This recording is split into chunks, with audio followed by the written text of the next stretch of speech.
Guys?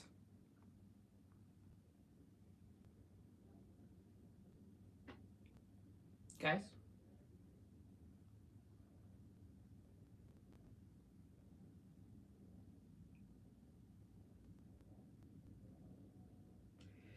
Hi, guys.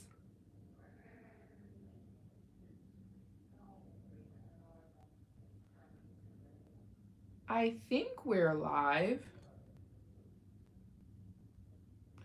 If I'm not mistaken. Hi, guys.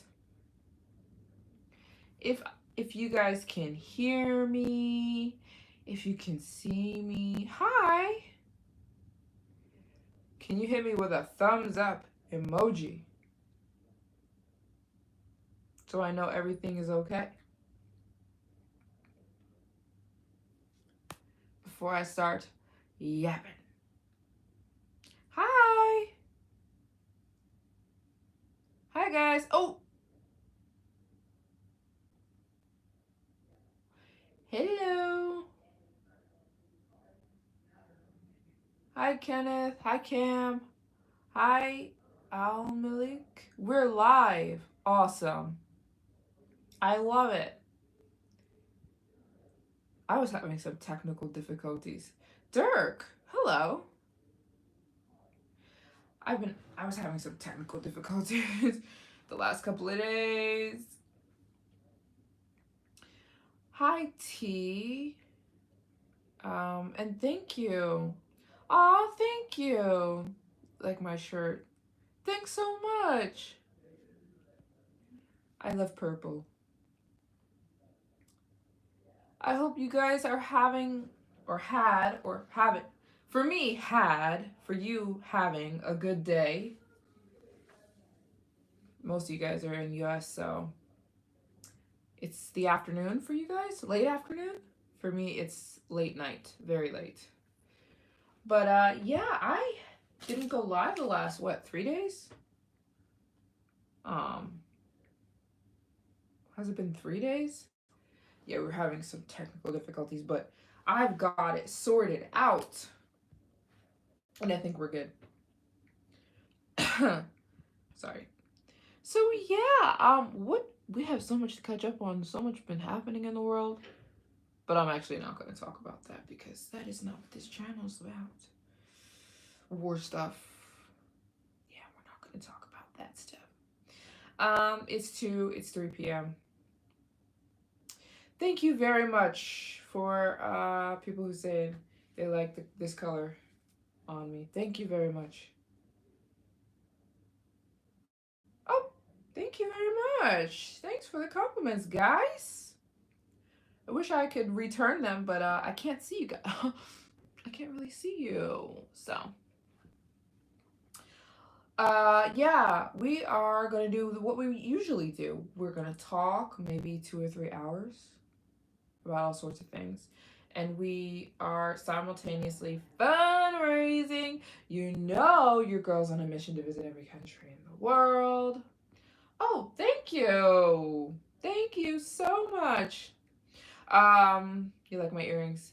Yeah, we are on a mission to visit every country in the world. I'm gonna finish this year, even with all the craziness going on in the world. People always ask me, MJ, do you see the wars? MJ, do you see the plane crashes? MJ, do you see all the craziness going on? Are you gonna stop traveling? No. Never, never, never, never, never. I hate to break it to you. There's always gonna be some chaos going on in the world somewhere. So no, I'm not going to stop traveling, even with all the craziness going on in the world. I am determined. I am on a mission to visit every country in the world.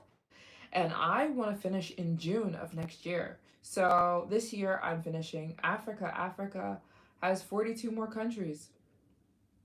So I have to go to them. So that's what I'm doing. So yeah, I will be back in less than 3 weeks. I will be back in Africa. And I am visiting all of those countries. All of them.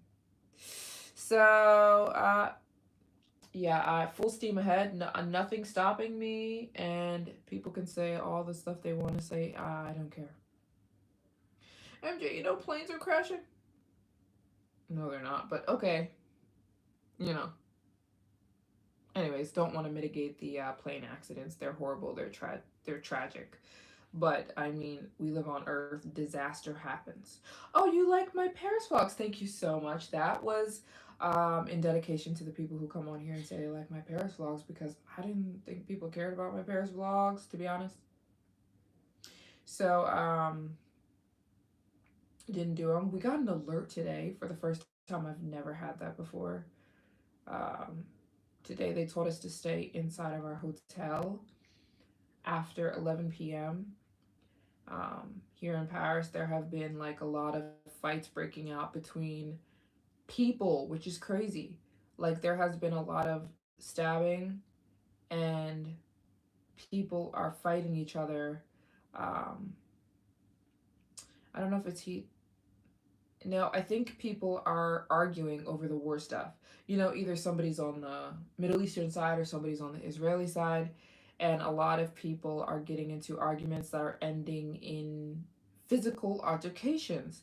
So, for the first, I've never had this kind of alert before. It came through on my phone as a text from the French government, and it said, stay inside. Um, no, no, there's not. It's about people fighting over the war stuff. So one person is on the Middle Eastern side, one person is on the Israeli side, or whatever the side is, and then they end up fighting. They end up pulling out knives and stabbing you. So yeah, it's pretty. I mean, Paris isn't dangerous, but right now people are like getting killed over arguments. Um, So, yeah, I said that's one thing I'm not going to. One thing I want my channel to be is like a happy place. So, I don't want to talk about the war stuff. I don't want to address it on here. There's enough of that craziness on the news, and everybody just wants to argue about who's wrong and who's right. And it's exhausting. Like, it's all you see on the news, you know what I mean? Um, it's all you see on the news. Everyone's screaming at each other. And even my mom called me today and she said that my grandpa has been screaming about it. It's exhausting, right?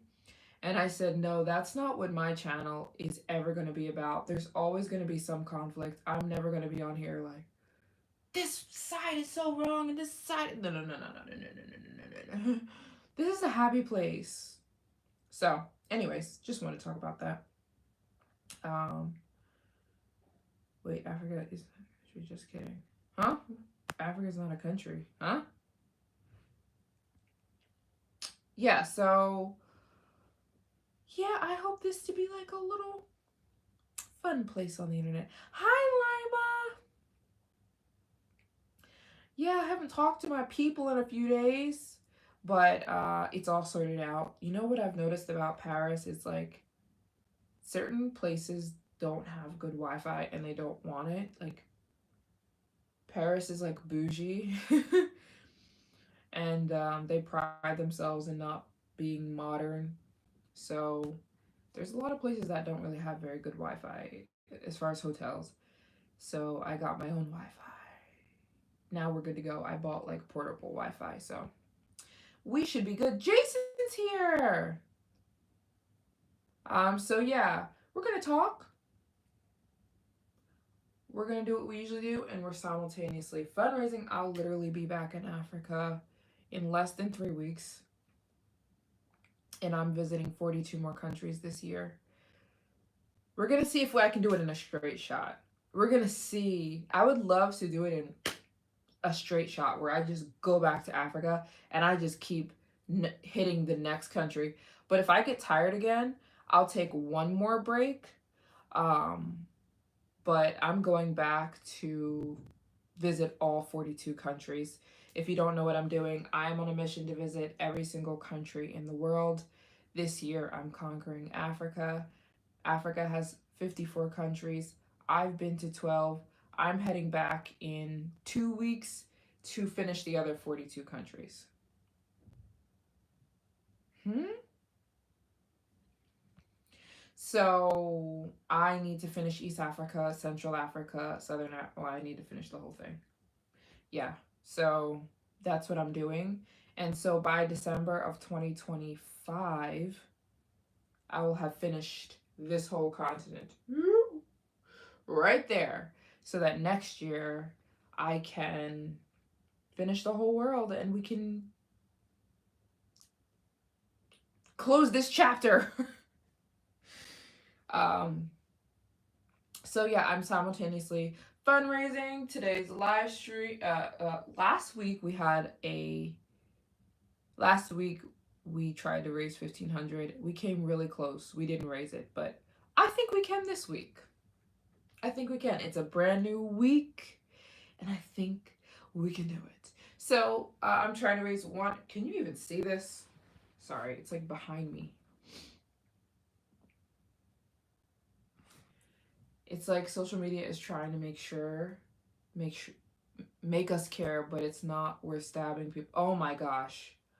Oh my gosh, it's been insane. And it's like everybody's so ready to argue, and I just don't engage in the arguments. I'm just like, you're gonna have to find somebody else to argue with because I'm not like there's so many things to talk about. I don't want to talk about the war, stuff we have no control over, and about what side you're on and what side I'm on, and who's wrong and who's right. There's enough of that going on in the world, but yeah, people are literally dying. 5 people died, or 5 people got stabbed yesterday. I don't know if they died. I can't confirm if they died or not. But 5 people got stabbed last night in Paris. Just people fighting about, oh, I'm on this side. Oh, I'm on this side. And they pull out knives and they will stab you. So we got an alert on our phone today in Paris saying stay inside of your hotel or stay inside of your house or your apartment after about 10 p.m. because the streets get crazy. That's when people get drunk and very, very violent. So no fun. Um, I also saw like 3 or 4 celebrities today, which is crazy. I don't know why people are coming to Paris, but there's a lot of craziness going on in the city. And your girl stays in. Like, literally, I'm not out doing anything. Like, once it hits 5 p.m., no, American celebrities. I saw 5 American celebrities this week. Five, yes. Beyonce just had a concert in Paris for. Yeah, I know. Yeah, there's so much craziness going on. And when I tell you, I'm an early riser, I'm out by 7 a.m. I'm out of the hotel. 7 a.m. I'm out till 4 p.m. I'm in the hotel till from 4 p.m. every single day. So I have no idea what's going on. When I got the alert on my phone, I was like, thanks for telling me, but I'm never outside past 10 p.m. Like, I'm a grandmother. I'm in here. I'm trying to plan my world, tour, applying for visas, so I don't even know what Paris looks like at nighttime. I know what it looks like, but I'm not outside. So, anyways, yeah, there's a lot of crazy, crazy stuff going on in the world. I'll tell you that. People are losing their marbles. So, in a world full of craziness, we have a little non craziness. I hope. Um, do you think any of this going on will affect your travels? No. No, I don't. You know why? Because I've been traveling for 8 years. And it's not like this is the first time global conflict has gone on. The Afghanistan stuff went on, and there's been tons of. Even we were beefing with North Korea. I remember when I first started traveling, there was a lot of talk with North Korea. North Korea was like saying, we're gonna, drop bombs on the US, and US was saying we're gonna drop bombs. Like, there was a lot of talk, but nothing was happening. And I remember a lot of that was happening with Taiwan when I was in Taiwan. Same thing when I was in China. Also, when I was in Turkey, there was beef going on between us. This is not new to me. This happens all the time. Beef between countries. And let me tell you something, as a world traveler who actually goes around the world all the time and witnesses the news at the same time, everything is blown out of proportion on the news, no matter what it is. Like, a story is never as exciting as it presents itself to be on the news, if that makes sense. Like, they're all like, you have to understand something. As somebody who is a social media influencer, right?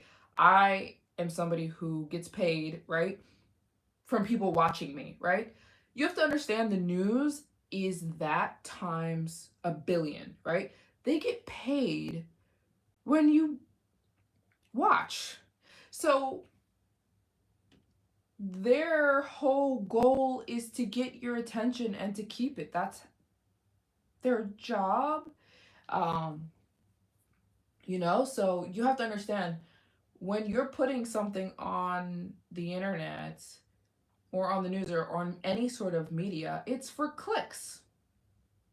You want people very emotionally invested, you know, even if it's for a regime. Thanks, Kisi. So things are never as big or as exciting or as dramatic as they present themselves to be, or as it presents itself to be on the news. There have been so many times where, like, I remember one time I was in China and a typhoon hit China. On the news, it's like, typhoon hits China, people are dying.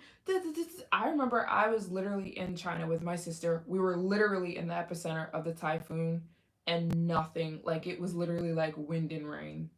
It was not deep at all. Nobody cared. People were outside walking their dogs. And on the news, it was like, giant typhoon rocks China, the east coast of China. Like, everything's bigger on the news. So I'm not saying that serious things don't happen, but it's not that deep out in the streets. You get what I'm saying? Like, it's never that serious. So no, I don't think any of this is going to affect my travels because I'm not stopping. You know. And like I said, we live on Earth, so there's always going to be something going on. You know.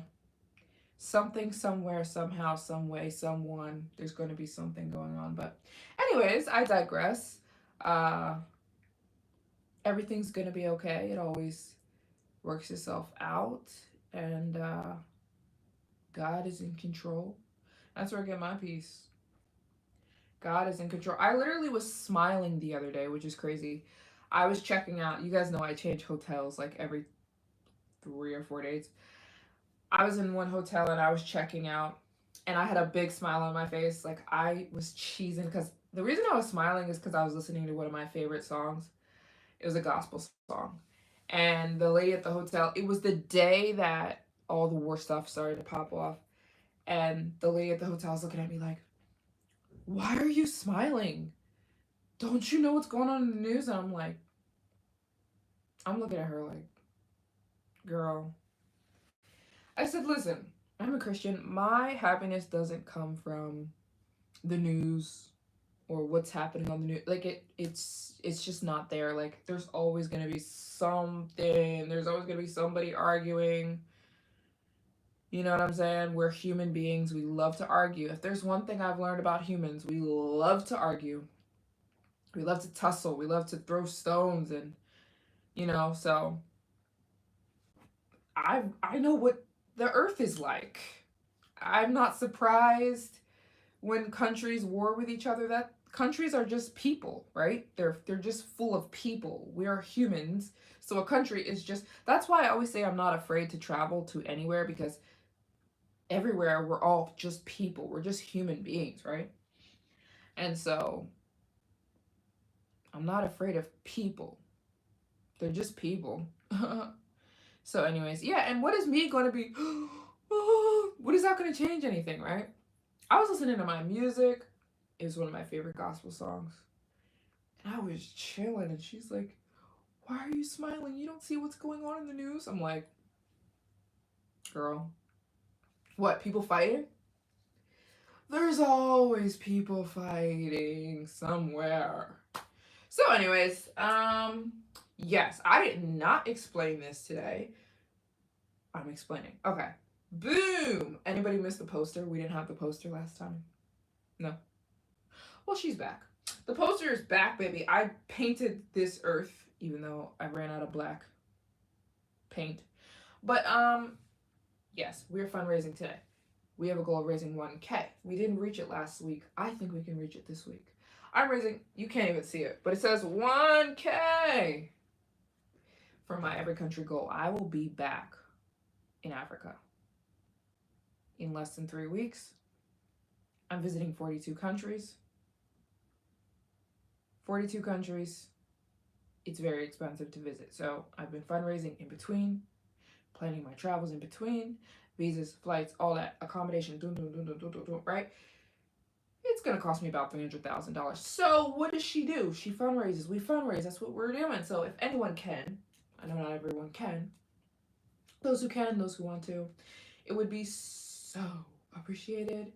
Um, and $5, $10, $15, it adds up, baby. So we're gonna try to raise 1K today in the live stream, with our first milestone being 500. I think we can do it. Hi. I think we can do it. And simultaneously, it's going to be hot. Oh, yeah, I guess. Sure. It was already hot, though. The thing about Africa is it's the opposite of the United States. So, the hot season in Africa is the first part of the year. It gets cooler now. So, good thing. When I head back to Africa, I'm heading into fall winter, which I'm very excited about. I'm a fall winter girly. It's my favorite season. Winter is my favorite season. I love the cold. I love it.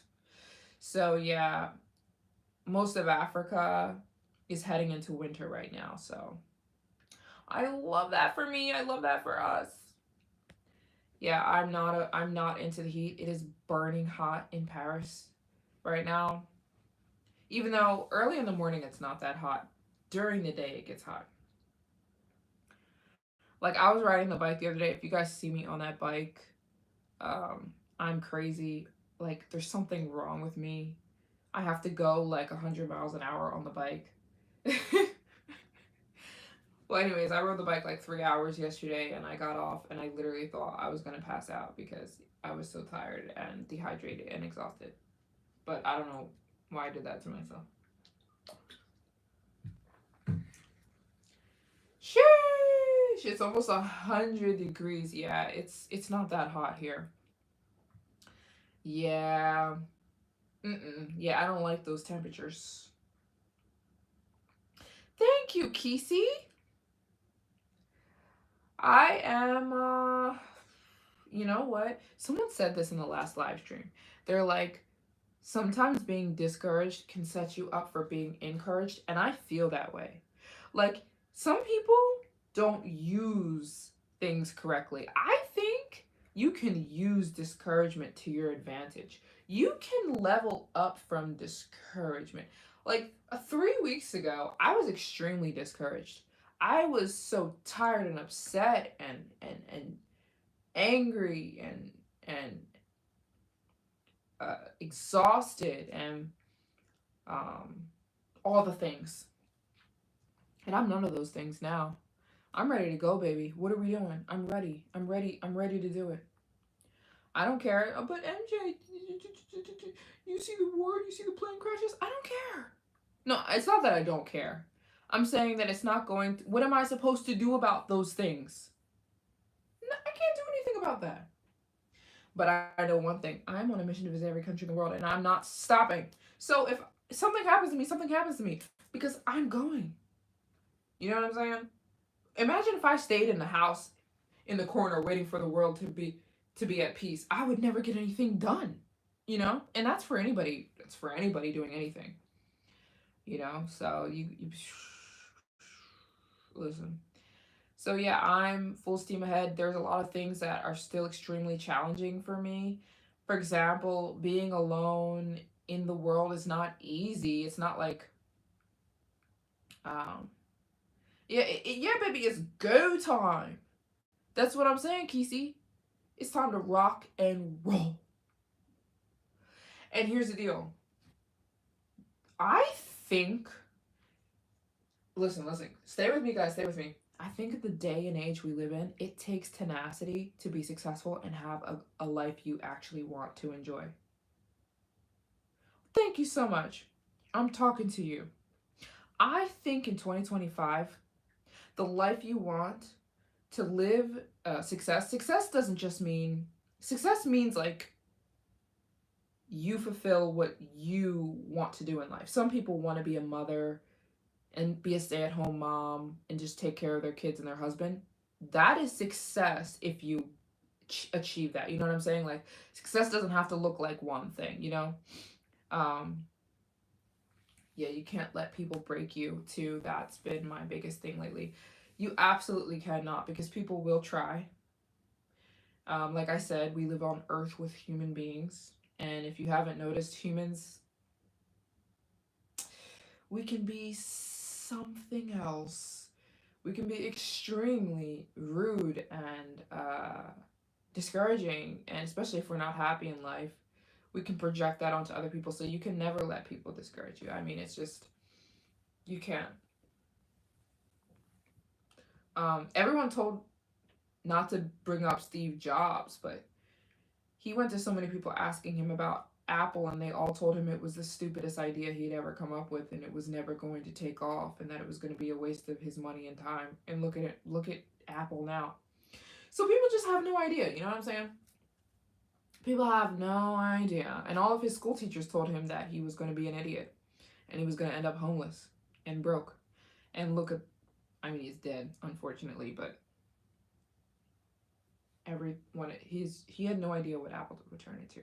But anyways, um, I think in 2025, the world we live in right now, the world that exists, the planet that exists right now, I think to be successful, to have a successful life, and to live, same thing with Starbucks. Wow. Okay, I didn't know that. Wow. I had no, and Starbucks and Apple like run the world. Those two companies. Um, but yeah, I think to be successful, I think to have a life that not a lot of people have, I think whatever that means for you, it could mean anything. It could mean a billion different things, you know, based on who you are. But whatever that is, I think you have to be a person who is kind of fearless and courageous, and you're a risk taker. Like, there's just no other way. Hi, Beatrice. Hi, Darshan. Hey, guys. Because the people playing it safe, the people waiting for the perfect time to strike, the people who don't believe in themselves, the people who don't have any discipline, and the people who um, want to think so negatively about something all the time, you're never going to be successful. Now, that could change any day. You could any day wake up and choose to be courageous. You know what I'm saying? So that's the beautiful thing about it. No, no, hold on. Cam, is something going on? Hold on. Wait, I don't see. Yeah, that's why everybody's loving the top. Thank you so much. No. I'm not seeing this stupid phone. Hold on. I'm trying to look at it. I'm gonna take the top to Africa. The top is going. Thank you so much to the people liking the top. I didn't see the gifted memberships. Oh no! Thank you so much to JBT1377 who gifted memberships. Thank you so much. Yeah, the top is cozy. It's a cozy top. But yeah, what were we talking about? Risk taking. Who? Tina's here! Hey, Tina. Yeah, it is very cozy. We got a donation and wait a minute. We got a donation from Richard. Richard, you started us off. Are you in the chat? Thank you so much. Okay. Richard donated $25. Thank you so much, Richard. You literally started us off here. Tina Pina's here. Can we hear that you're British, your best British? I have a mean British accent. Hold on. Okay, Richard, we're gonna fill this in a little bit. Boom. Hold on. Shout out to Richard. He donated. You kicked us off here in our fundraising. Hold on. Sorry.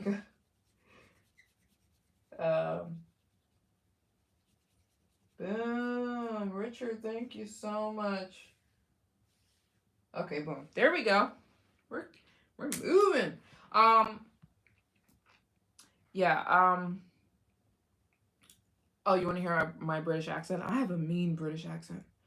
Okay, hold on. What should I say? I feel like my British accent really flows when I'm not put on the spot. But I'll try.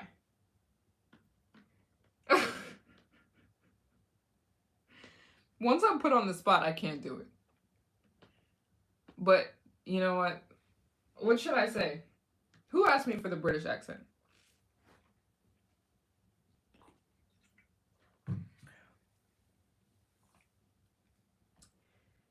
Oh, Darshan.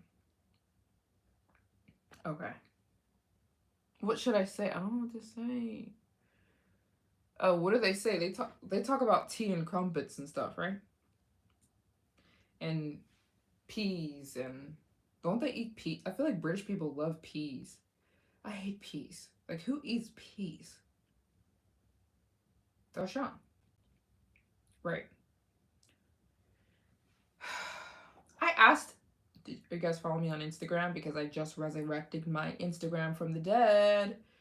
If anybody hasn't noticed, I've been heavy on Instagram. I haven't posted a picture yet though. Like I haven't posted a picture on Instagram in like 2 years, but I'm planning on posting my first Instagram picture on Friday. Yeah, they love beans on toast. They sure do. They don't say pardon me. No, they actually do. You know what? I'm getting nervous. See, pardon me. They say that in France too. Hold on, I gotta let it come out naturally. You know what I'm saying? So give me a minute. But if you guys didn't see that I made a comeback, well, this Friday I'm making a comeback to Instagram. I haven't posted on Instagram in like 2 years because I just got over the whole Instagram thing. I was like, I'm over this. When they deleted my account, I posted a picture with the Taliban, and Instagram told me that I was posting with terrorists. No, I'm not nervous. Listen, I don't get nervous, but like I'm nervous to debut my British accent because I don't want you guys making fun of me. I don't want the British people in the house to make fun of me. But it'll come out in a minute. Just let her flow. Let her flow. But yeah, I'm gonna make a comeback to Instagram on Friday. I'm gonna post my first picture in 2 years. Is this thumbnail in Philadelphia? No, the thumbnail is in Paris, darling. Not Philadelphia, no. Yeah, it flows naturally. My British accent, when she comes out, like, you know, when the accent comes out, but if you tell me to do it on the spot, it's going to suck, you know. Oh, that's so sweet. Oh, thank you, my nails. Thanks. Yeah. Just let it flow. Let it flow. Let's change the subject. You know, Did anyone have those parents? Did anyone have those parents where, like, when your family members came over and, like, let's say you knew how to play the piano, or, like, let's say you knew how to dance, and then your mom would tell you to dance for your relatives, or, like, your mom would tell you to, like, play the piano for your relatives? I hated that. I hated it, and that's how I feel right now. It's like, let me just do it naturally, you know? Don't put me on the spot. And then my mom used to do it. She'd be like, play the piano for your aunt, or play the piano for these family members. I'm like, I don't want it. I'm in my room chilling. She'd call me downstairs. Come play the piano for your uncle who's visiting, or whoever. And I'm like, I hated being put on the spot like that. That's how I feel about you guys telling me to do the British accent. It's like, let it flow, let it happen naturally, but don't put me on the spot like that. Like, you know. Then you get all nervous. That's how that feels. But yeah, thank you so much to yeah, we said thank you to Richard. Shout out Richard, who kicked off this fundraising. You know what, Richard? Thank you so much. He donated $25. I'm trying to raise 1K in this live stream. We've never raised 1K in a live stream before, but we've come very dangerously close before. So I think we can do it. Richard donated $25. If 40 people did that, we would reach the goal. So I don't know. I'm just throwing ideas out here. And thank you, Tina. Thanks for liking the poster, and thank you so much for joining. The lives are not the same without you, and thank you very much. I painted this earth. I ran out of paint though, so she's a little. I did my best with what I had. And thank you so much, Darshan. My favorite color is not purple. My favorite color is red. Red is my favorite color. Purple I like, but it's not my favorite. And I like the color.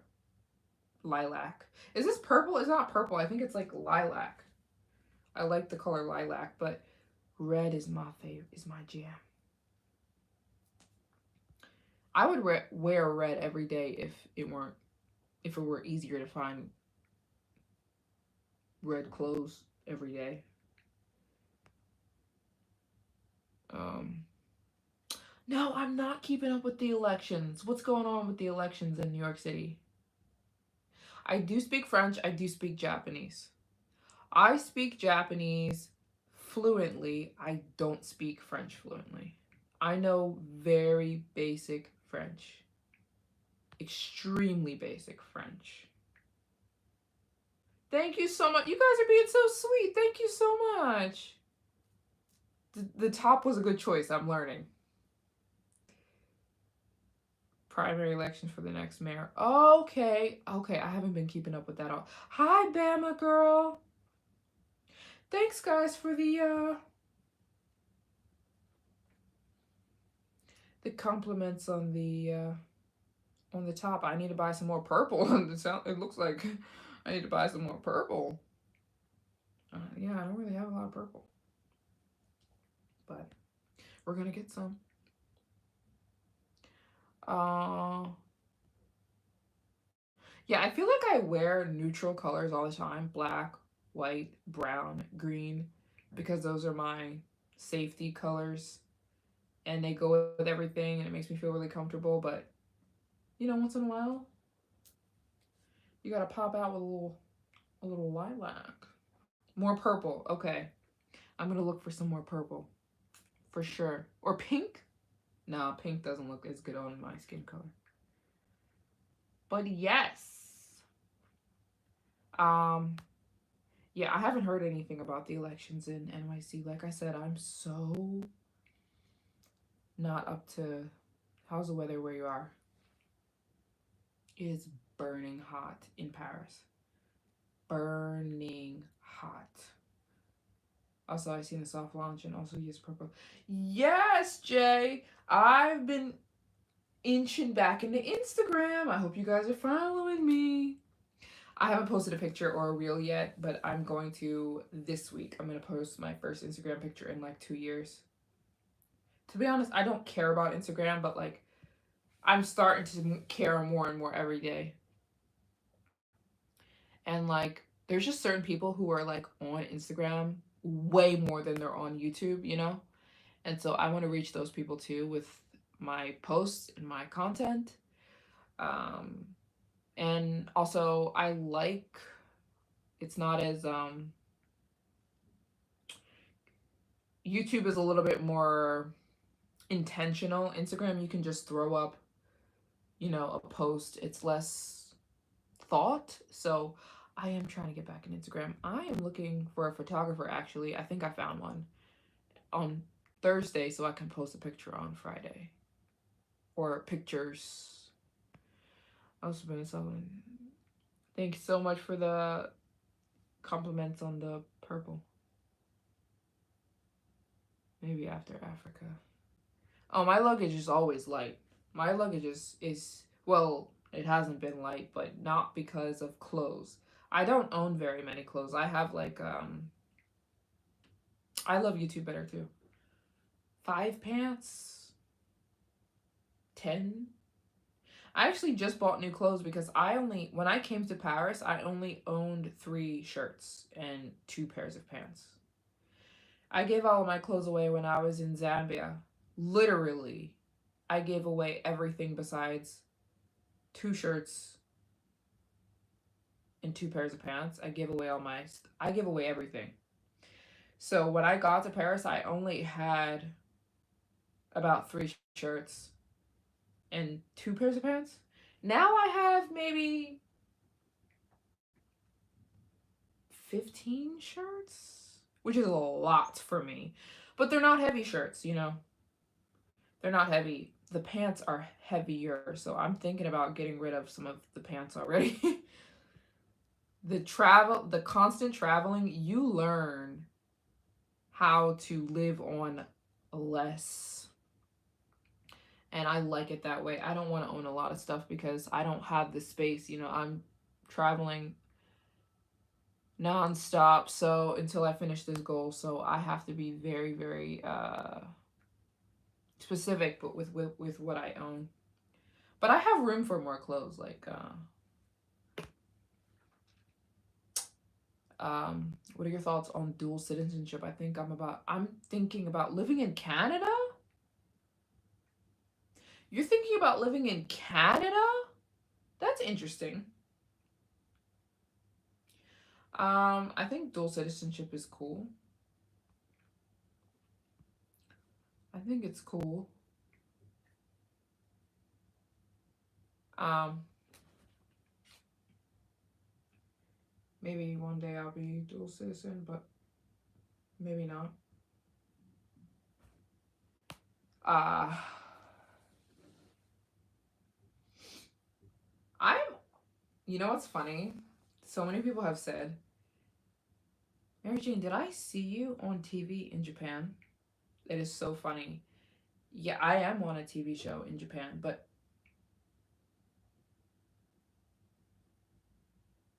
it's like 5 episodes I'm on, but they replay, you know? So, yeah, that's so funny you remember that. That was what? Almost 2 years ago. Whoa, that time flies. That was almost 2 years ago that I was doing that TV show thing in Japan. But it's on TV in Japan and it replays all the time because people will mention it to me. They'll say, "Did I see you on TV in Japan?" I'm like, "Yeah, but it's only like 5 episodes that I'm in." I have marker on my fingers, by the way. And I'm speaking Japanese in the show. But yeah, you'd have to be in Japan to watch it. It's not an international TV show. And it's so funny that you remember that. That's crazy. You'd have to be watching the vlogs like 2 years ago to see that when we were filming, but I was just walking down the street one day and some girl taps me on the shoulder and she's like, "Can you be in my TV show?" Blah blah blah. That's how it started.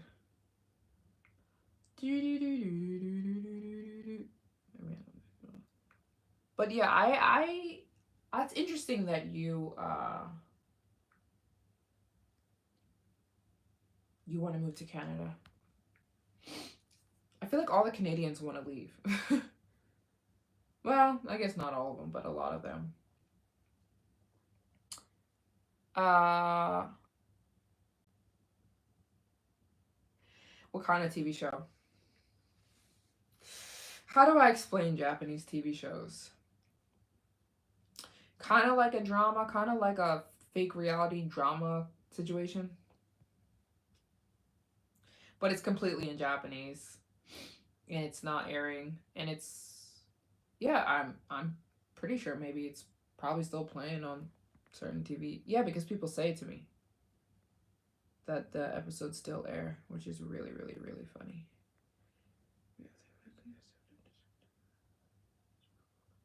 And if you want to watch the behind the scenes, there's some stuff on my vlogs from like 2 years ago in Japan. Um, okay, lately I have literally been listening to. It's gonna sound so corny, but like only Christian music. Not only Christian music. Let me see. 90% Christian music, which is so funny because as a child I hated Christian music. Because I don't know, I just thought like why do we always have to put Christian music on the radio? My mom would always put Christian music on in the car and I hated it. I plugged my ears. I didn't want to hear it. I wanted to listen to like whatever the cool people are listening to. But my mom would always put on Christian gospel music. I hated it. Now I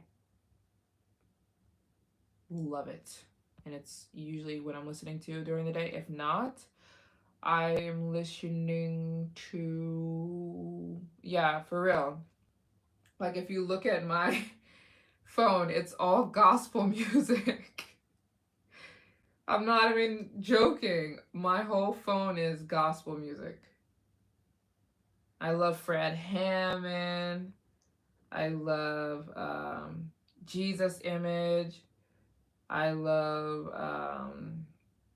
Jason Nelson. I love his voice. Yeah, it's literally all I listen to is gospel music. I also love amapiano music. I would play some, but I get copyright here. I get copywritten on the live. No rap. No, I do not listen to rap or R&B. No, I used to, but I feel like does anyone? I don't know if there's any other Christians, but it's like I used to listen to that hardcore rap music, and where they're talking about all kinds of sex and all this kind of crazy stuff. And then I feel like God, I had like this what's it called, like is it called like what is it called, like when you feel, what's the word I'm looking for? Um you feel Jesus come get you. Is there a word for that? Like there was a specific time in my life in 2023 where I felt like Jesus came and got me for real. And it's like enlightened maybe, but maybe there's a different word. Like I always was a Christian, but like I never took it seriously. I feel like something happened in 2023, something crazy. I was always saved though. I was saved from a young age, but something in 2023 changed. Like it was like I think the word is called consecration. It's like where Jesus was like not an epiphany. No, it's like when Jesus came and got me. I don't know. Like he just changed me, in a big way. And I started to take him seriously and the Christian walk seriously. And I actually bought a Bible, which is crazy. I never had one before, and I just fell in love with Jesus.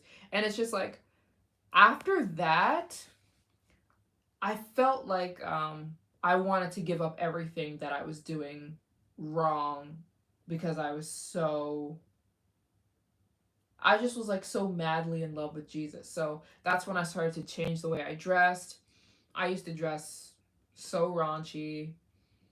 I used to talk dirty to boys I liked. I would send them sexy pictures. I stopped all of that. I used to be, yeah, just living in a way that wasn't, amongst many other things. And I just feel like one thing God told me to give up was the secular music. And I did, and I don't miss it at all. I was in the store the other day and they were playing some rap music. Because I hadn't heard it in so long, literally, it was like shocking to my ears. It was like, F her, she sucks this, I F that, cuss word, cuss word, cuss word. And my mouth was dropped open. I was like, I couldn't believe it. Because it had been years. You guys are having a conversation between each other. I love it. Yeah, so I dropped the rap music. I dropped it. I mean, it's hard to find rap music that's not nasty. Like, why do they have to talk about those things? Um, it's horrible. Like, why is that music? Why even like it like my jaw was dropped open. I couldn't believe it. Even though I used to listen to that stuff, but since it's been like 4 years ish, and I don't know if you guys know, I'm friends with Meek, and he even has condition. He even said that he feels horrible about the music he makes. Meek Mill. Um, if you guys follow me back in my old Instagram days, you know that Meek Mill uh, used to he used to want your girl badly, and we talked. We didn't talk. We didn't date, but we had like meaningful conversations. And he even told me himself that he feels horrible about the things that he raps about. He told me firsthand. And he says that like if he rapped about anything else, his record labels would drop him. So yeah. So no, I don't listen to none of that. I believe what you listen to 100% affects your life. 100%. So when I have my gospel music in, you like it doesn't matter what's going on in the world. I'm so happy. I'm smiling. I'm at peace. I'm just so happy. And there's nothing that makes me feel that way. No other music. Yes, 100% there's programming in the music. It's intentional. It absolutely is intentional. And to um I tried to, like, one thing I realized is you cannot beat somebody over the head and tell them to change something. They have to be ready to hear it. So like sometimes I try to tell people I care about that listen to that kind of music like why they shouldn't be, but I realized, you God knows when to deal with people at the right time. Do you feel like Meek Mill's personality or beliefs have changed after fame? I have no idea. I don't really know him that well, to be honest. Um, but he did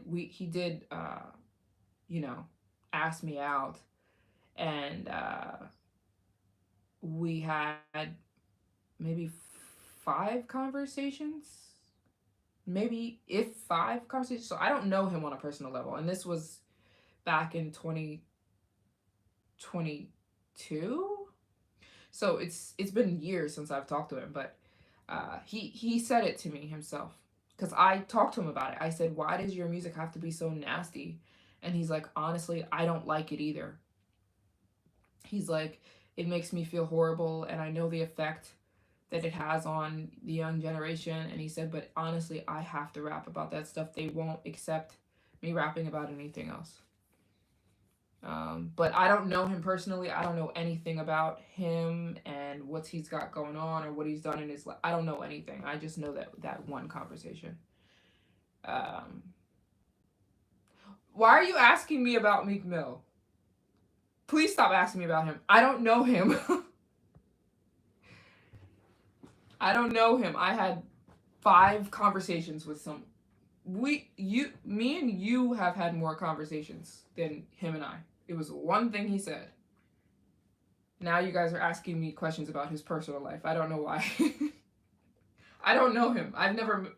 No. I was saying one thing that he said. That he said that he doesn't like the music that he puts out. He doesn't like the message.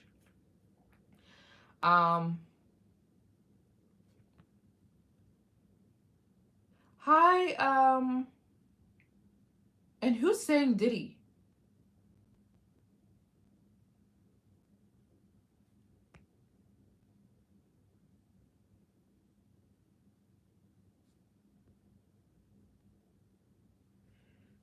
Oh boy, here we go.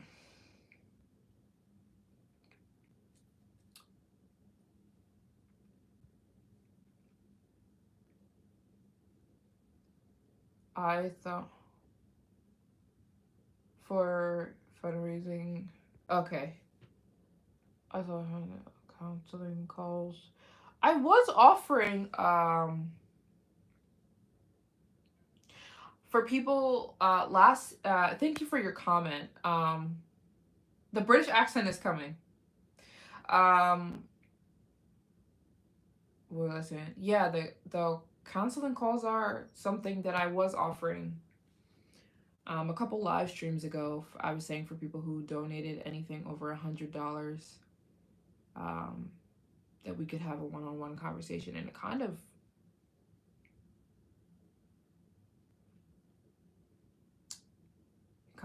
fell. But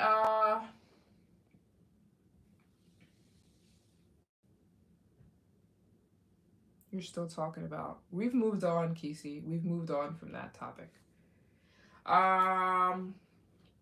Yes, you guys, I am so happy to be able to talk to you guys. It's been like what, 3 days since we went live. I have been doing the same thing every single day, which is planning for Africa, planning for Africa, planning for Africa, planning for Africa. I'm gonna talk about that in 1 second. So, if you don't know, I am traveling every country in the world. I've been to 135 countries. It's taken me about 8 years, and I have plans to finish this goal next year. I'm trying to visit every country in the world. There are 195 countries in the world recognized by the United Nations. I've been to 135 of them. My goal is to finish every single country in the world. I have 60 more countries to get to. So 42 of those countries are in Africa. So my game plan was, let's finish Africa in 2025. Because if I can finish Africa, I will be so close to finishing this goal of visiting every country in the world. I'll have less than 20 countries to get to. So this year, I am finishing Africa. I'm going back. I spent the entire first part of the year. I spent the entire year in Africa, visited 12 countries. It got really difficult. Really, I was not prepared for how expensive it was going to be. And so I took a break. Also, the break was to get re-prepared for me going back. And part of that preparation is fundraising. I've been trying to fundraise as much as I can to help me with these countries. I'm doing them all by myself. I'm solo traveling the entire continent of Africa.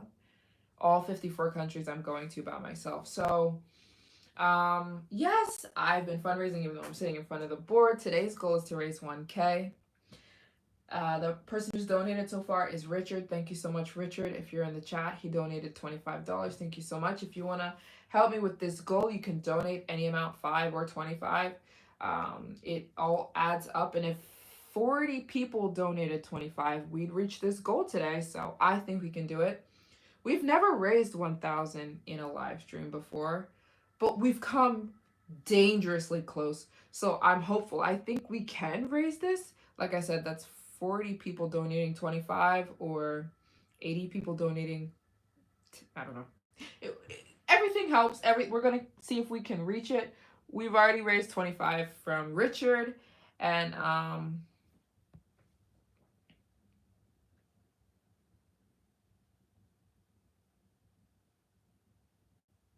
she went to France after Ethiopia.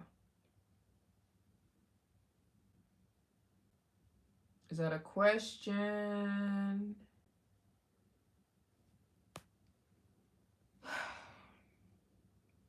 Oh, okay. Yes, I am in France. If you haven't watched my recent videos, I am in France. I was traveling around Africa, then it got really exhausting. I took a break here, preparing to go back. That's what we're doing. I at first thought I could do it all in one shot and realized that was not possible. To visit every country in Africa all by myself in one go. So I split it up with a break. So that's what this break is right now, and I'm heading back in less than 2 weeks to finish the rest of the continent all by myself, and I'm ready. Well, I'm getting ready every day, a little bit more.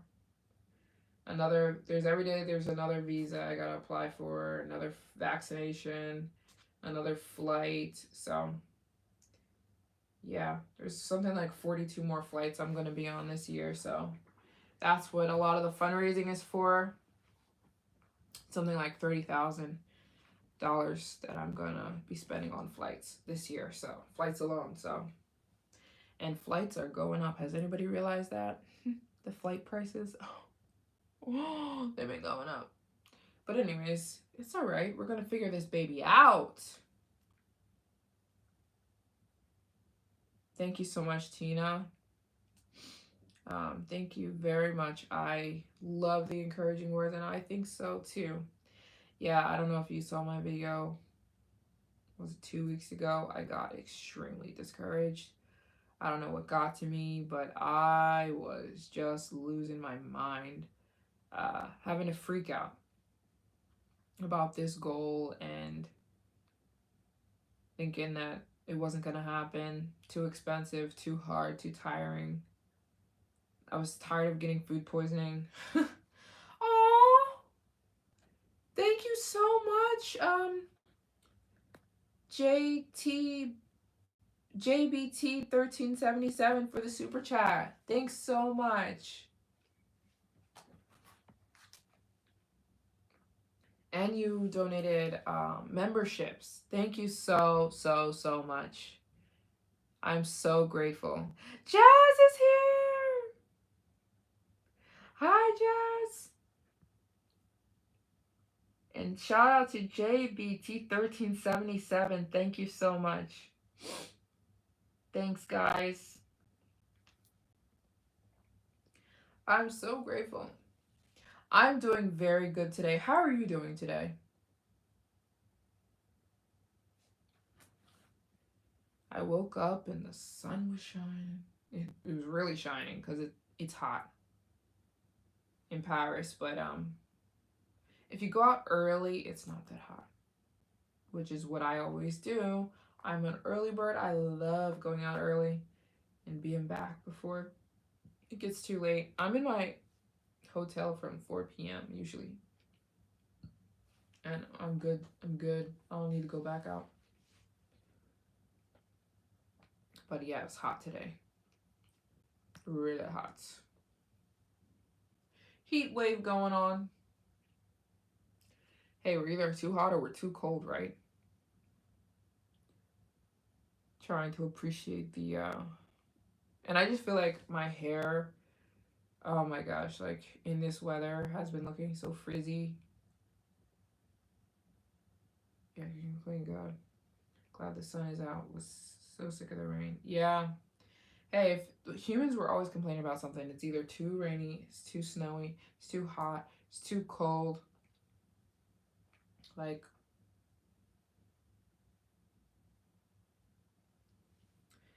you're doing well today. You can't complain. Just grateful. It's also pretty hot over here too. I love that.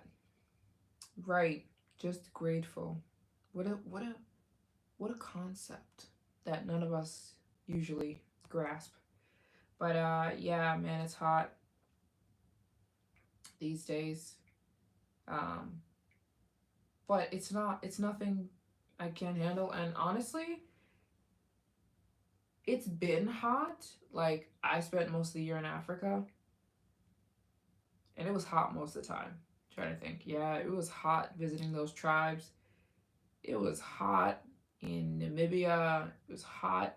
Well, it got cool at the end, but it was hot in South Africa and all those countries. So I've been in the heat all year. So to be very honest, I can deal with it. I haven't experienced winter this year because I was in Africa. So I'm like, whatever. I don't even care anymore. So but yeah, when it's hot, people want it to be cold. When it's cold, people want it to be hot. When it's rain, people want it to stop. When there's no rain for a long time, people want it to rain. You know what I'm saying? It's very it's very rare that someone's like, everything's going my way. you know. So I learned to just appreciate what you got going on. I'm trying to do that. Being like, hey, if it's hot today, it's hot today. I'm not gonna be like, why is it hot? And plus, like I said, I think Africa has made me very used to the heat. I'm somebody who hates the heat. And I feel like I've gotten very used to it because I've been in the heat the whole year. I've been in Africa since January, so up until just recently. So, and it's been hot the whole time. So, I'm used to it. I'm just like, whatever. I haven't experienced winter at all this year, so I'm like, whatever. Nothing new for me. It was so hot when I was in South Africa. Oh my gosh. Roland! Hi, Roland. I was talking to you on Instagram. Was it yesterday? Yesterday. Thanks for stopping by. Yes, 45 Ray since the live stream started. Oh, I need to fill that in. Hold on. Ouch. 45. Thanks, guys. Thank you. If you don't know what we're doing, let me fill you in. I'm on a mission to visit every country in the world. Literally, I'm on a mission to visit every country in the world. There are 195 countries. I have 60 more to go. 42 of those 60 are in Africa.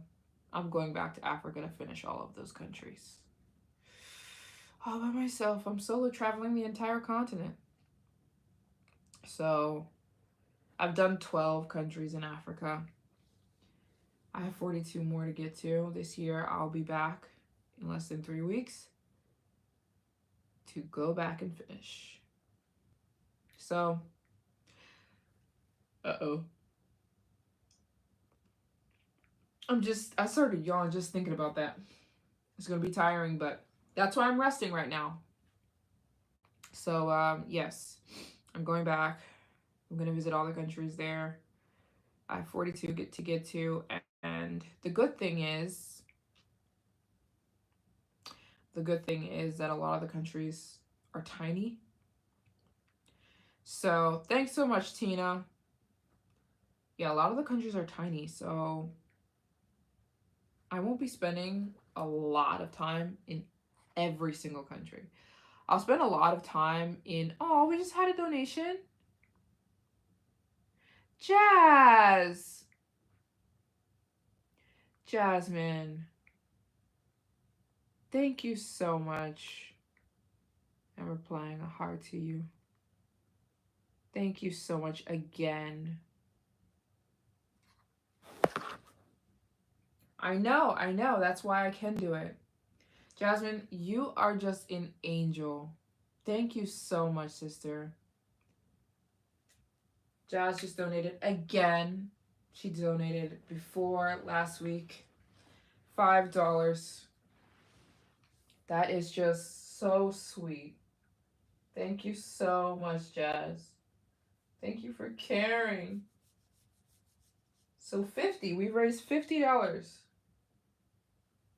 I don't know if this is like an accurate depiction of that, but I mean, yeah. We've raised $50 so far. That's a huge deal. Thank you guys so much. And thank you, Jazz, so much. You donated before. That is just, you made me cry. You make me absolutely cry. Keep going. You gotta believe you'll get it done. Thanks, Rowan. Oh my gosh, that's an impression. I'm so grateful you feel that way, and I don't know. I genuinely feel like we're all doing this together, because it's like, if it were just me, I just would never be able to do this in so many ways. It would have been so overwhelming, and probably would have given up a long time ago without you guys. So I'm grateful. And I'm grateful for the people who show up to support me and talk to me in the live streams, and it's just all too much. It's too much. I'm grateful. Yeah, you guys are 100% gonna be with me in spirit, because how else would I I wouldn't be able to get through it otherwise. But yeah, we're all definitely doing it together. I cannot wait. I can wait because I remember how tired I got. But I also can't wait. I was talking to somebody in Uganda yesterday. They give the tours of with the gorillas. Have you guys seen the gorillas in Uganda? Let me see if I can get a video, but you can like literally go to be with the gorillas in Uganda, but you need all these kind of shots, bro. All the freaking shots. So he was telling me what shots I needed, and he was telling me how much it is. It's like $6,000 to go hang out with the gorillas. And I'm just like, okay. And you need life insurance. You have to pay for a helicopter in case you need it. There's all this kind of stuff, but once in a lifetime experiences, right? But yeah, that's like something like $6,000 to go hang out with the gorillas. And the guy was telling me all the stuff you need to do in Uganda, because I'm going to be in Uganda. That's where I'm going when I get back to Africa. So I was like, oh, thanks for telling me. That's another. I'll just at this point, I'm not surprised by anything. I'm just like, okay, just tell me what I need to do so I can just add it to the list. So, anyways, soon you guys will see me hanging out with the gorillas in Uganda. No, but I mean, it's a life. It's a bucket list. It's a bucket list thing. So, I'm very excited. And if anybody ever dreamed of going to Uganda, hang out with the gorillas, I mean, I guess most people don't want to because it's the wild, you know what I mean? So, let me see if I can find this guy. It's the wild. A lot of people are very afraid of that, you know? Let me see. The gorillas. Yeah, I think it's so expensive because, like, you have to pay for, like, say a gorilla attacks you. You have to pay for like emergency medical service. Um, do you keep a journal to document things? I mean, you don't already have your digital journal, YouTube. Yeah, YouTube is my digital journal. I absolutely keep. If you saw all the books, I mean, yeah, hold on. I can show you my current journal. I probably have gone through about 30 journals in my life. I also write books, but this is my current journal, which is like, I just started it when I got to Paris. I'm already like half the way through. I absolutely do. And I put little postcards in my journals from where I am. Like, I'll stick a postcard in there. I absolutely keep journals. I think everybody should journal every day. You never, nobody ever regrets journaling. And it's always so cool to look back on, like, say you were journaling one year and you look back on your journal the previous year. It's always cool. It's always really cool to see like where you mentally were, even just from like a year later. I always tell people, journal your life. Even if you're not, whatever you're doing, even if you're a nurse or a college student, you're going to appreciate it.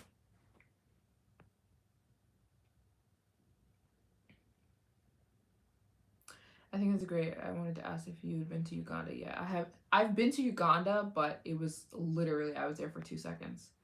So I'm going back. I need to see the gorillas. Yeah, I think it'd be great icebreaker for your 20. Yeah, plus I need to get to Rwanda and Burundi and Djibouti. And those are all right next to Uganda. Oh, thanks so much. I'm very serious about my journals. Like, I don't mess around. I need a journal on me at all times. Yeah, journaling is like a life hack. You watched another YouTuber who visited Uganda and they had a beautiful experience. Yeah, I can't wait. Um, I can't wait. And so, yeah, the reason I'm going back to Uganda when I get back to Africa is because there's so many countries like right there that I need to get to. And so from Uganda, I'm going to visit the other countries: Rwanda, Burundi, Djibouti, Somalia, Sudan. Thank you so much for the purple compliment. I'm realizing purple might be my color. I feel like my favorite color to wear is green or brown, but maybe I'm going to start wearing more purple. Thank you very much, Nisha. But yeah, Uganda is going to be a vibe. A vibe, if you will. And I cannot wait to see those gorillas. I'm obsessed. Did I remember correctly? Did you say you got it the hardest countries out of the way first? I try. I try to get the hardest countries out of the way. But I don't even know what hard means. I mean, I feel like I got a lot of hard countries out of the way, but I guess Sudan, Somalia, they're kind of difficult, but they're definitely doable, and you never know. I don't know, meet some nice people there and have a good time. But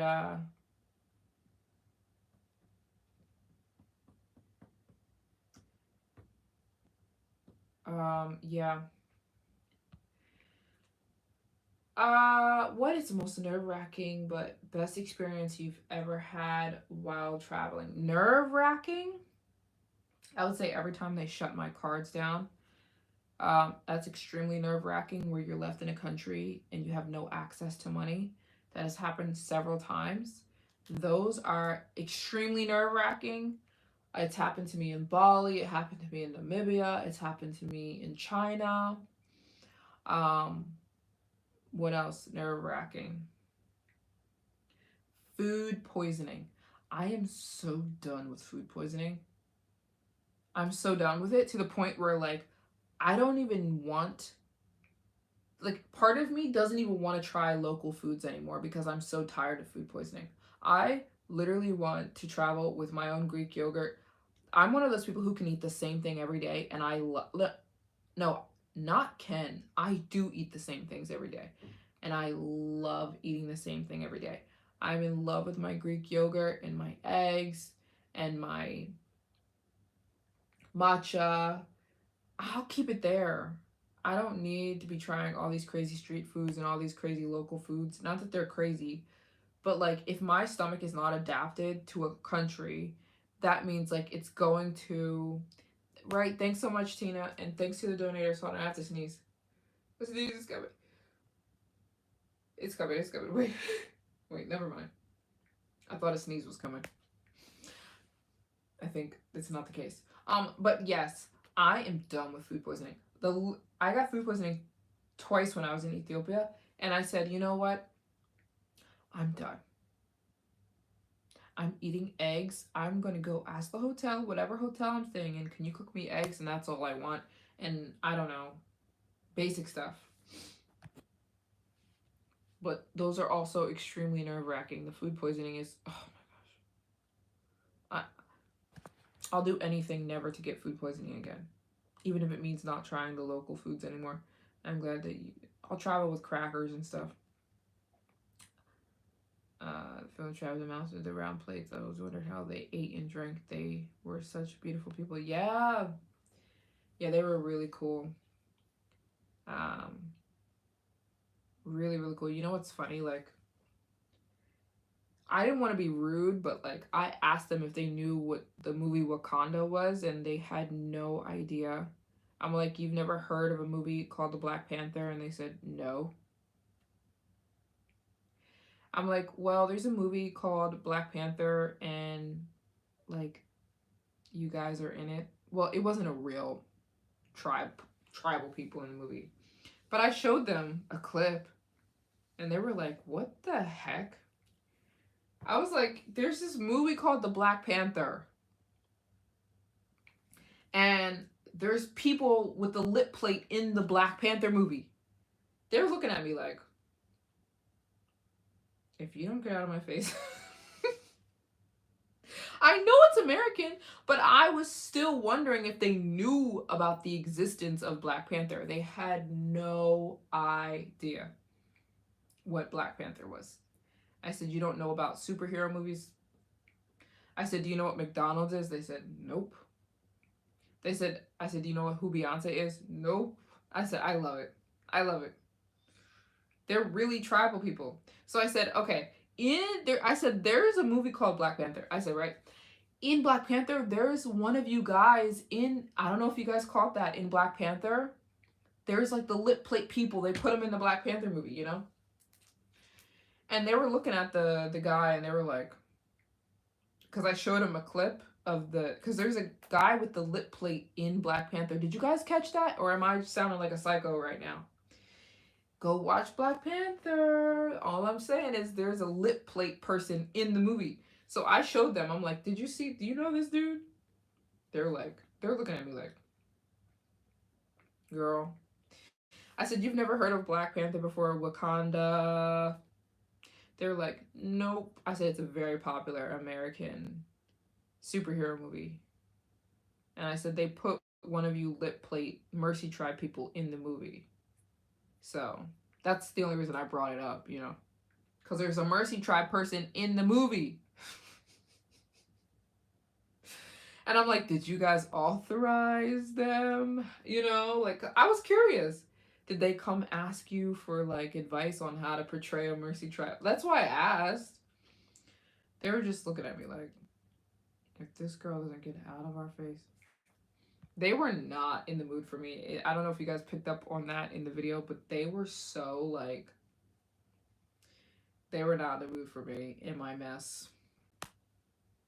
Anyways, it was still really, really cool to meet them and to be around real tribal people, you know, that weren't acting.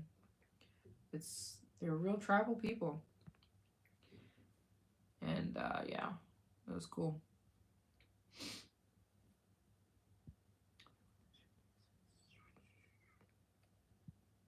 And I yelled at one of them because there's a little baby. I don't know if you caught him in my video, but there's a little baby. He's trying to hold my hand, and we were holding hands, which was perfectly fine. I wanted to hold his hand, and his mom yelled at him and like spanked him, like, don't touch the foreigners. And he was so upset, and I'm like, why can't we hold hands? I said, do not hit this baby because he likes me, but I don't know. I don't know why she said that. But his mom was like, don't touch. Maybe she thought we didn't want. Maybe she thought I didn't want. I don't know why she said it, but she's like, do not touch the foreigners. I'm like, the foreigners? I'm like, girl, but their babies are so cute.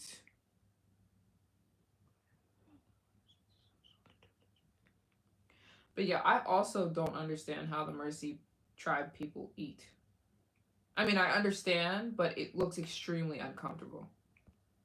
Because I saw them do it, but it just looks like maybe it's really uncomfortable. You know what I'm saying?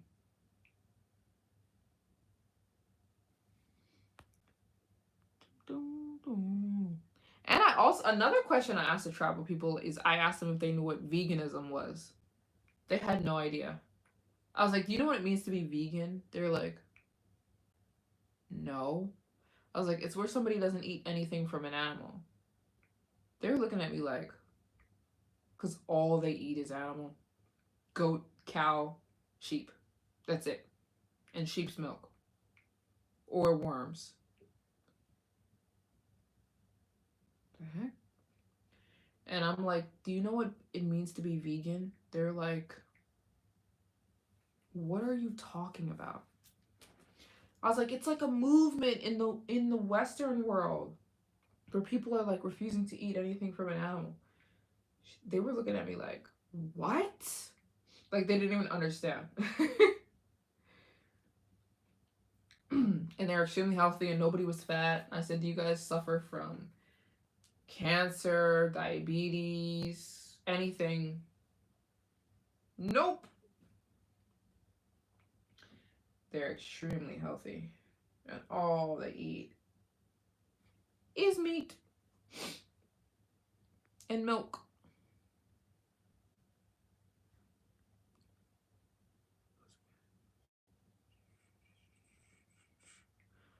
Are we connected? Are you guys here? Can you hit me with a thumbs up? I need to check. Oh, okay.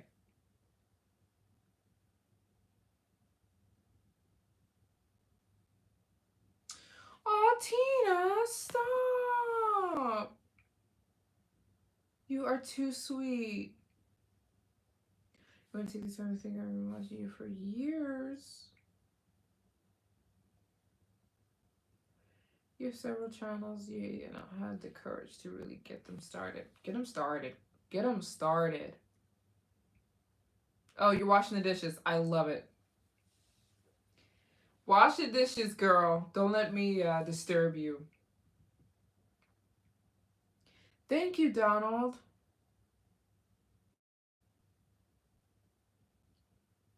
The point is I've learned so much from watching you, and I'm very grateful. Stop. You've made my whole day. That's why I'm here. I'm here for you. Thanks so much for sticking around. And I hope you get some of those channels started up, because why not? There's nothing to lose. And it can be really fun. I think a lot of people overthink YouTube sometimes. And I'm like, just let it be fun. Just put the videos out because you're not losing anything. And I think it's still really fun. And it doesn't even have to attract an audience for it to be fun. It's really fun to put together little videos of what you're doing. If you want to. Not everybody wants to, but peace all around, good people. I second that. These countries, anyone can do it.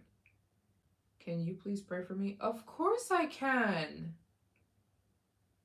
Of course I can. For anything specific, Donald? Or general prayer? I'm going to write your name down. Uh,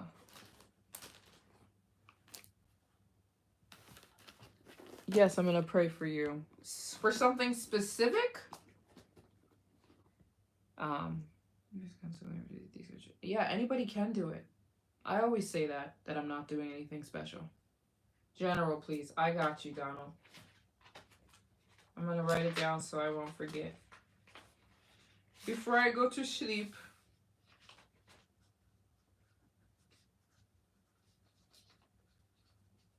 I got you.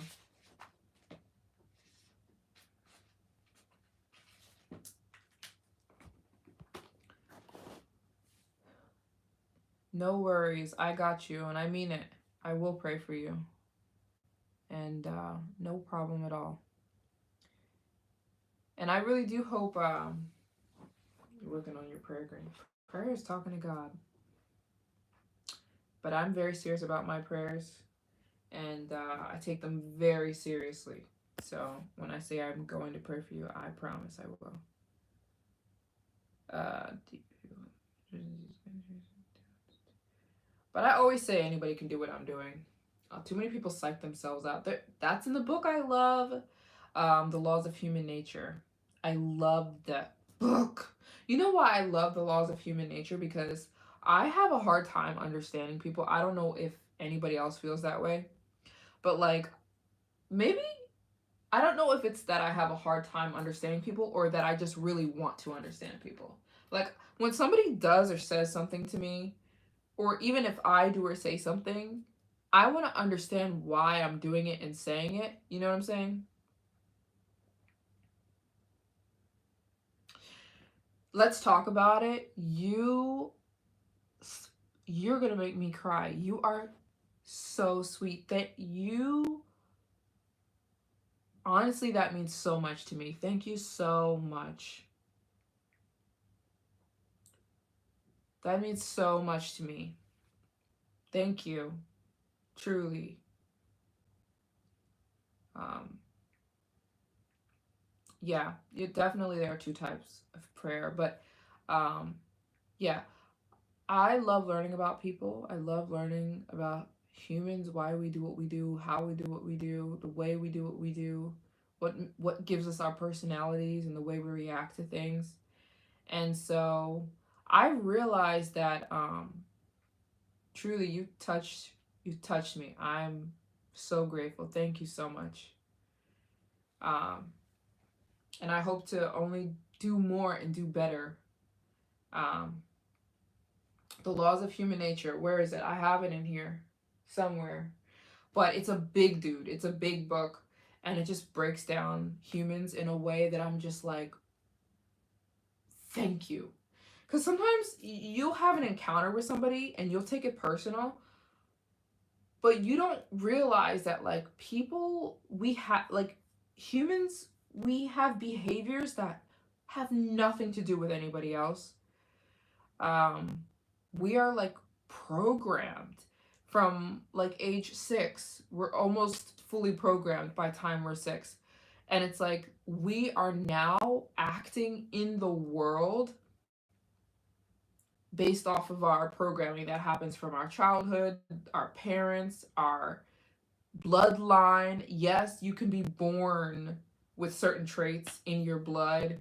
I wrote a book about that called Generational Curse Breakers. But anyways, The Laws of Human Nature is a really good book. If you're like me and you're somebody who really wants to understand people, like I really want to understand people. And so the book just breaks everything, and myself, and because sometimes we don't even understand ourselves. You know what I'm saying? So yeah, it's a good book. And it helps me really understand people because sometimes I'll have an interaction with somebody, right? And I'll be like, I'm sitting here puzzled, like I'm lost, you know? And so one thing that's along with the Bible, of course, the Laws of Human Nature breaks down things, and you're like, oh, that's what's happening. The person is this, or the person is that, or the person is, you know what I'm saying? Um, the backlash? I don't know anything about backlash. I'm just reading the book. Um, I don't know anything about if there's. I don't know anything about backlash about the book, but I'm just reading it, and it's making a lot of sense. And um, one thing I love that the book says, it's like a lot of people, we take things seriously the way people react to us or the way people act in life. And it's like you have to understand when you meet somebody in life, like you're meeting them at a certain point, but like that person is almost like the people we meet uh is that backlash? The book is not about how to treat people. The book can't be about I think you're confusing this book with another book. I think you're confusing Laws of Human Nature with um Power. Are you speaking about the book Power instead of the Laws of Human Nature? Because maybe the book Power, I agree, is about manipulating people. The book The Laws of Human Nature can't be about manipulating people because it's literally not teaching you anything, but it's teaching you how humans, how our emotions are developed, how when we're 5, the way we perceive the world, and how our mom and dad act to each other, and how we look at our mom and how we look at our, it can't be about manipulating people. I think maybe you're talking about another book, Power, because they have the same author. But that book I don't like. Um, what is it called? But the Laws of Human Nature can't be about manipulating because it's not giving you instruction, you know? It's, oh yeah, yeah. Oh, I'm about to show you the two different books. Okay. I think you're confusing. Okay, so Laws of Human Nature. No, don't go on Amazon. The Laws of Human Nature looks like this. Yeah, the 48 Laws of Power. This is Laws of Human Nature. This is the book I'm talking about, right? I think the book you're talking about looks very similar. It's this book, Power. Yeah, I think we're confusing books. This book I don't recommend. I think this book is about manipulating people. The book Power. I'm not talking about that book. That book is like how to get ahead in life, how to get anybody to like you, how to make any sale, how to seduce people into, I don't know, it's weird. This is not the book I'm talking about. The book Laws of Human Nature is not about any of that. It's the Laws of Human Nature, if I were to break it down, it's almost like teaching you how humans, how the nature of humans. That's literally what it's called. It's like when you're born, boom, you start perceiving the world immediately. Um, it's not scary. They have the same author. They have the same author. But if you actually read the book, you will see Laws of Human Nature is like, okay, boom, you're born, right? The second you're a baby, you start perceiving the world. Who are you? What place do you have in the world? How much does your mom love you? How much does your dad love you? How do you rank yourself among your peers? Like these kind of things. How do you think what do you think love is and who do you get it from? Because that's how you're going to show it. It's just about, it's not scary. If people if you open it up, you'll see that it's just about human nature. It's like reading a book about bees, bees do this. It's the same thing, but with humans. So it helps me understand people a lot. I mean, Laws of Human Nature, and myself. You know what I'm saying? Like, because there was a lot of things I didn't understand about myself. You know what I'm saying? Like, why do I do this? And then you read the book and you're like, oh, you know what I'm saying? And It's just really helpful. And it says in the book that in the beginning of the book, I don't want to talk about the book for hours, but in the beginning of the book, it just says, um, "Hi, I'm so good. How are you?" The beginning of the book talks about you shouldn't be reading the book thinking about somebody else. That is like the number one. Um, you don't have, I'm not telling anybody they have to read the book. I'm just talking about how much I like the book and how much I love it. But if you're a reader, I'd say you definitely have to be a reader. I have the book in here somewhere, but the book is thick. It is maybe this thick, so you definitely have to love to read, or else it's gonna be. It's not just like, oh yeah, I'll just read this while I'm at the coffee shop. No, you have to be invested because the book is so big. But yeah, I'm not saying you have to. I would recommend it, but huh? Any comment on the traveler stranded on a trail at Mount Rinjani in Indonesia, left by her guide and then fell and trapped near volcano? What in the world? What? No, I don't have a comment because I did not hear anything about this. What? I didn't hear anything about this before.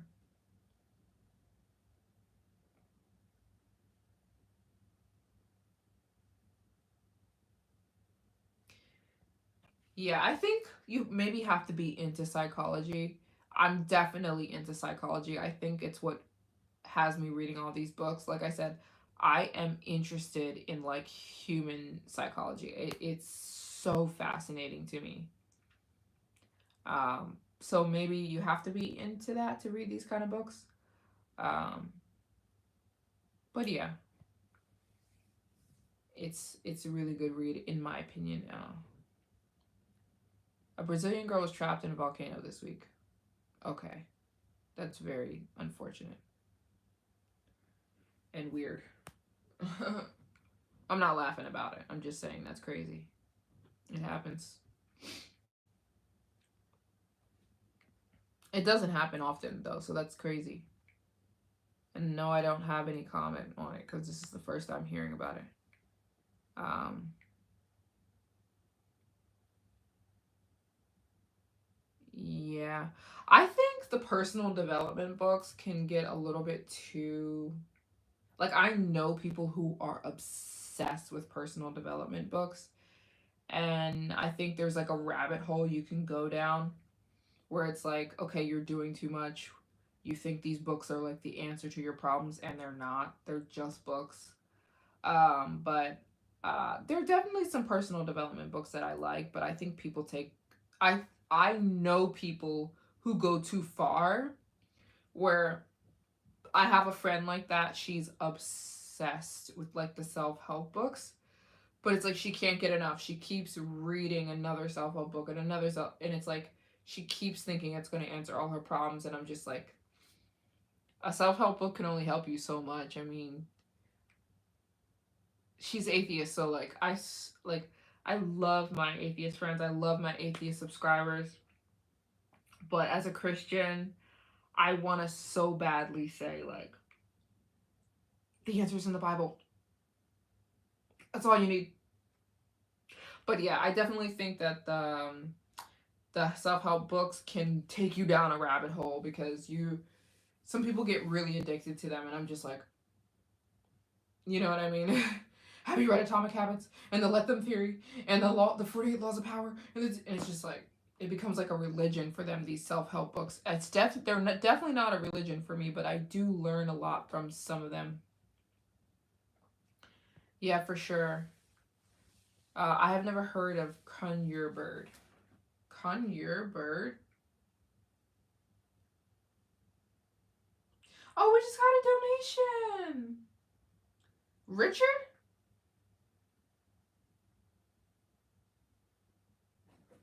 Richard, what?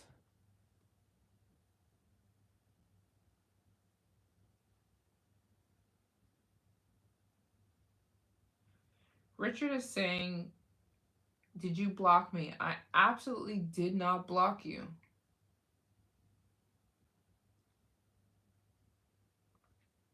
I have not blocked you, Richard. You know how many people say,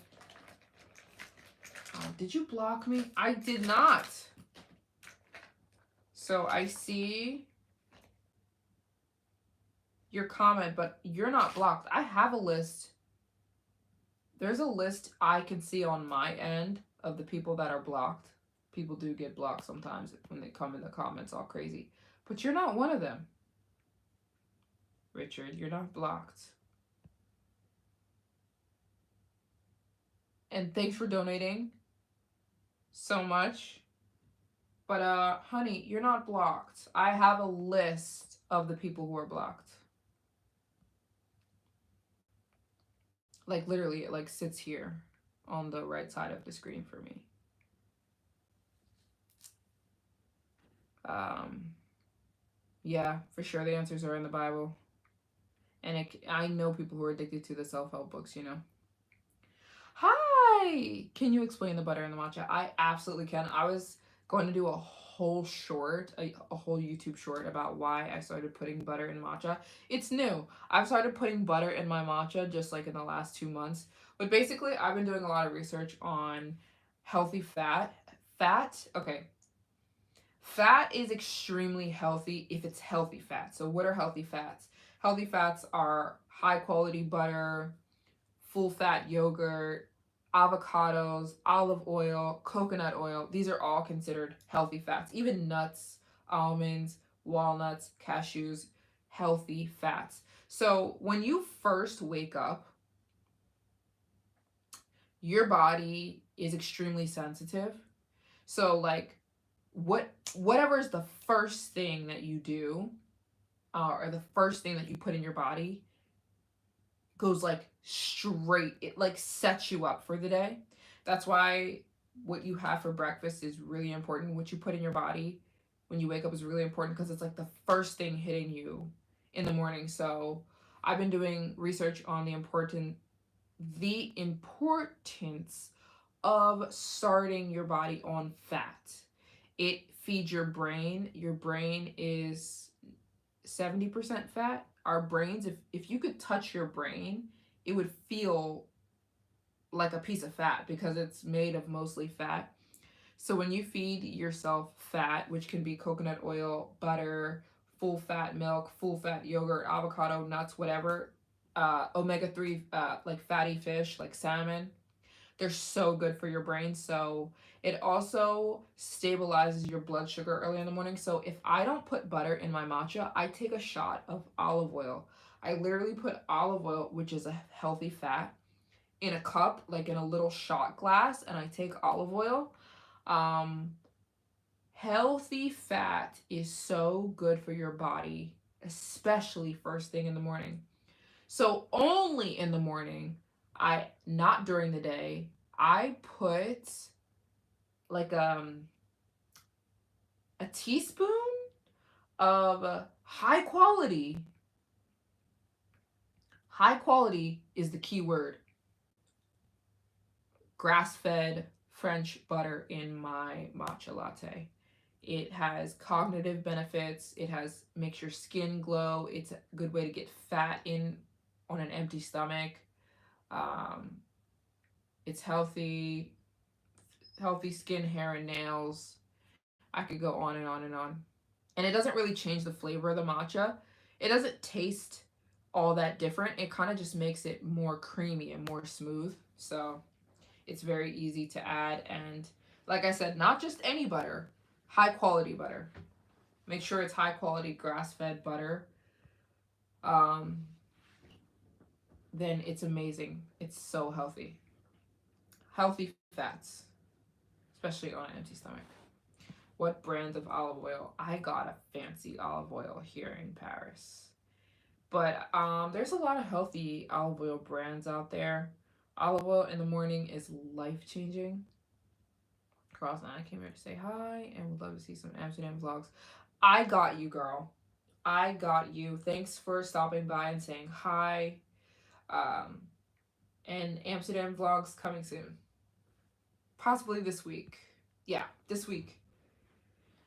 And thanks so much for stopping by. What brand of olive oil? Yeah, you have to find a good one. There's so many. I use one I found here in France. For now, I don't meditate. But meditate just means to think over and over again. You can meditate on anything. When you keep thinking about something over and over again, that's meditating. So, no, I don't necessarily meditate, but I meditate in a sense of like thinking about something over and over again, which is what meditate means.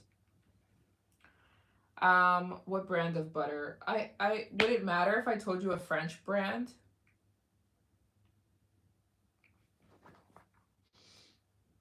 Meditation is the opposite of thinking.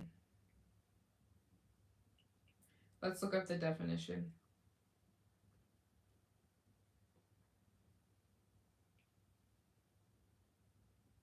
Meditate means to focus your mind for a period of time on a certain thing, even if it's silence. So meditate, meditate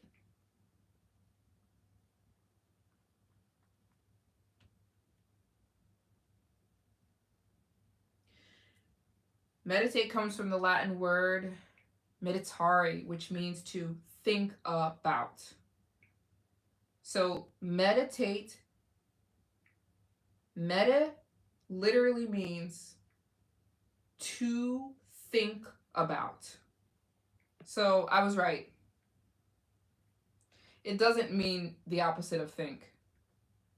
It means to think about something, to ponder.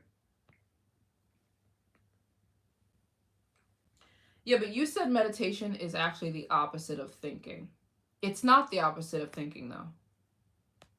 That's not true.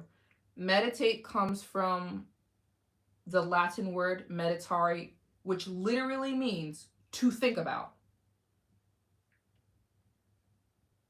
So literally, meditate means to think, to keep thinking about something, even if that something is nothing. Does that make sense? So I could sit here and think about being quiet if I'm by myself in a room. Let me just think about breathing. Let me just think about breathing and breathing and breathing and breathing and breathing. That's meditating, which is what I think most people do.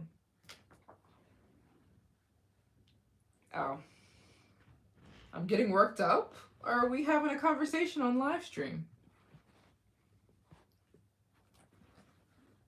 I don't think I'm getting worked up. I think you said meditate means not to think. It means not to think, but it means to think. That's literally what the word means. That's all the word means. So do I meditate? I think about things, but I think I know what you mean. Literally, like no, I don't do it.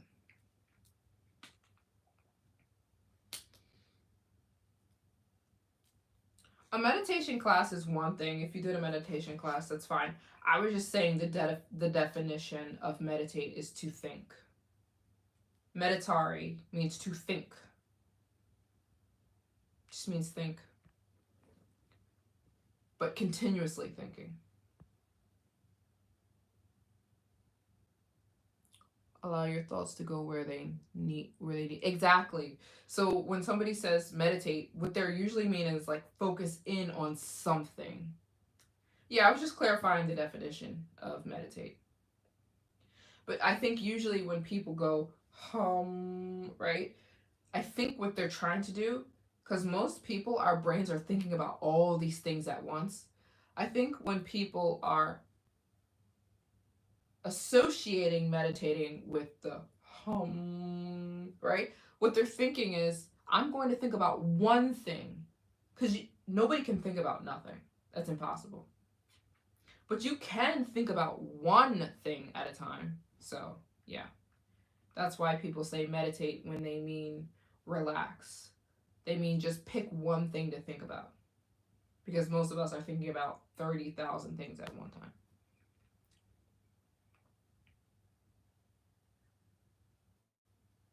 But apparently, me looking up the definition was getting worked up.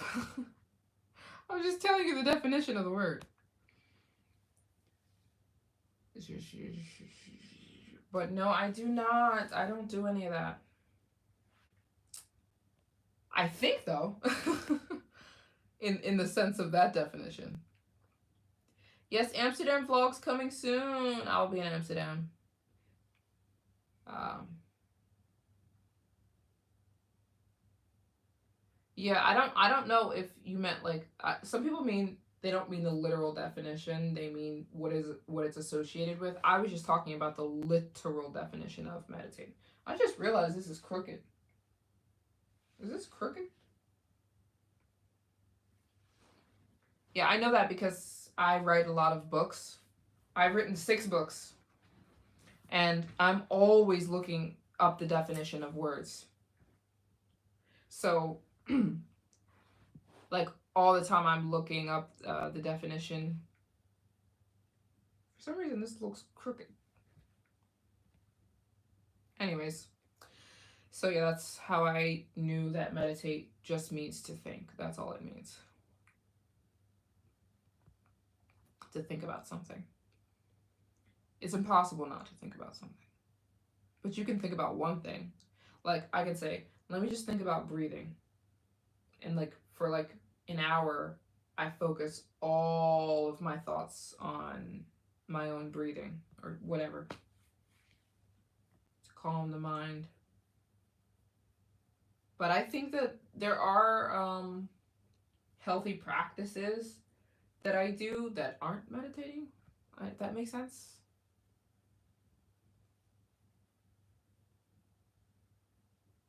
Does that make sense? Yeah, it's impossible to think about nothing. It's actually an oxymoron. You can't think. Think means that something is in your head. So you can't think about nothing. Like, they're conflicting statements. How do you think about nothing? Because thinking means you're thinking about something. Oh boy. If you were thinking of nothing, you wouldn't be thinking. It's called brain dead.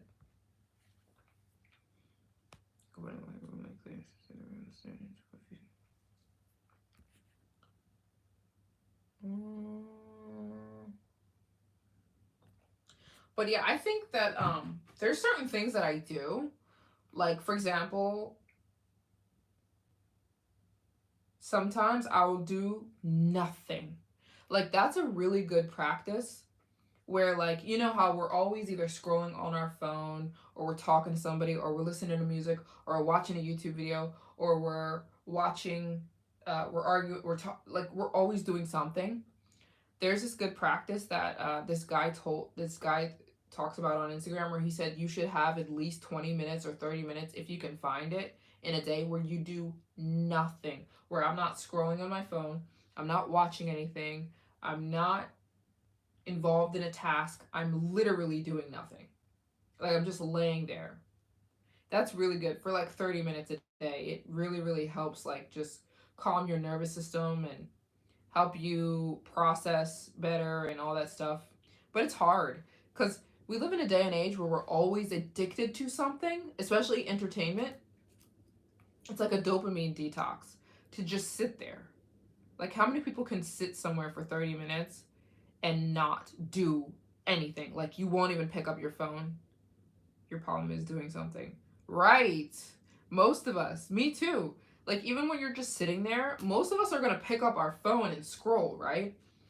But I think this guy on Instagram, he teaches have a do nothing section of your day where you're literally not doing anything.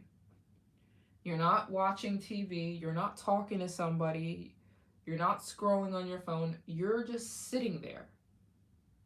And I guess this was a lot more common back in the day. That's what old people do, right? Old people will just sit on a bench and do nothing. But a lot of us, what by old I mean like 90 plus, you know. They're really good at doing nothing. We're not so good at it. We always have to be doing something. I have to have some kind of entertainment, you know? And so, anyways, it's really good for your mind. But I don't really think meditating is a little different. And it's really hard at first, to be honest. Because your nervous system has to calm down.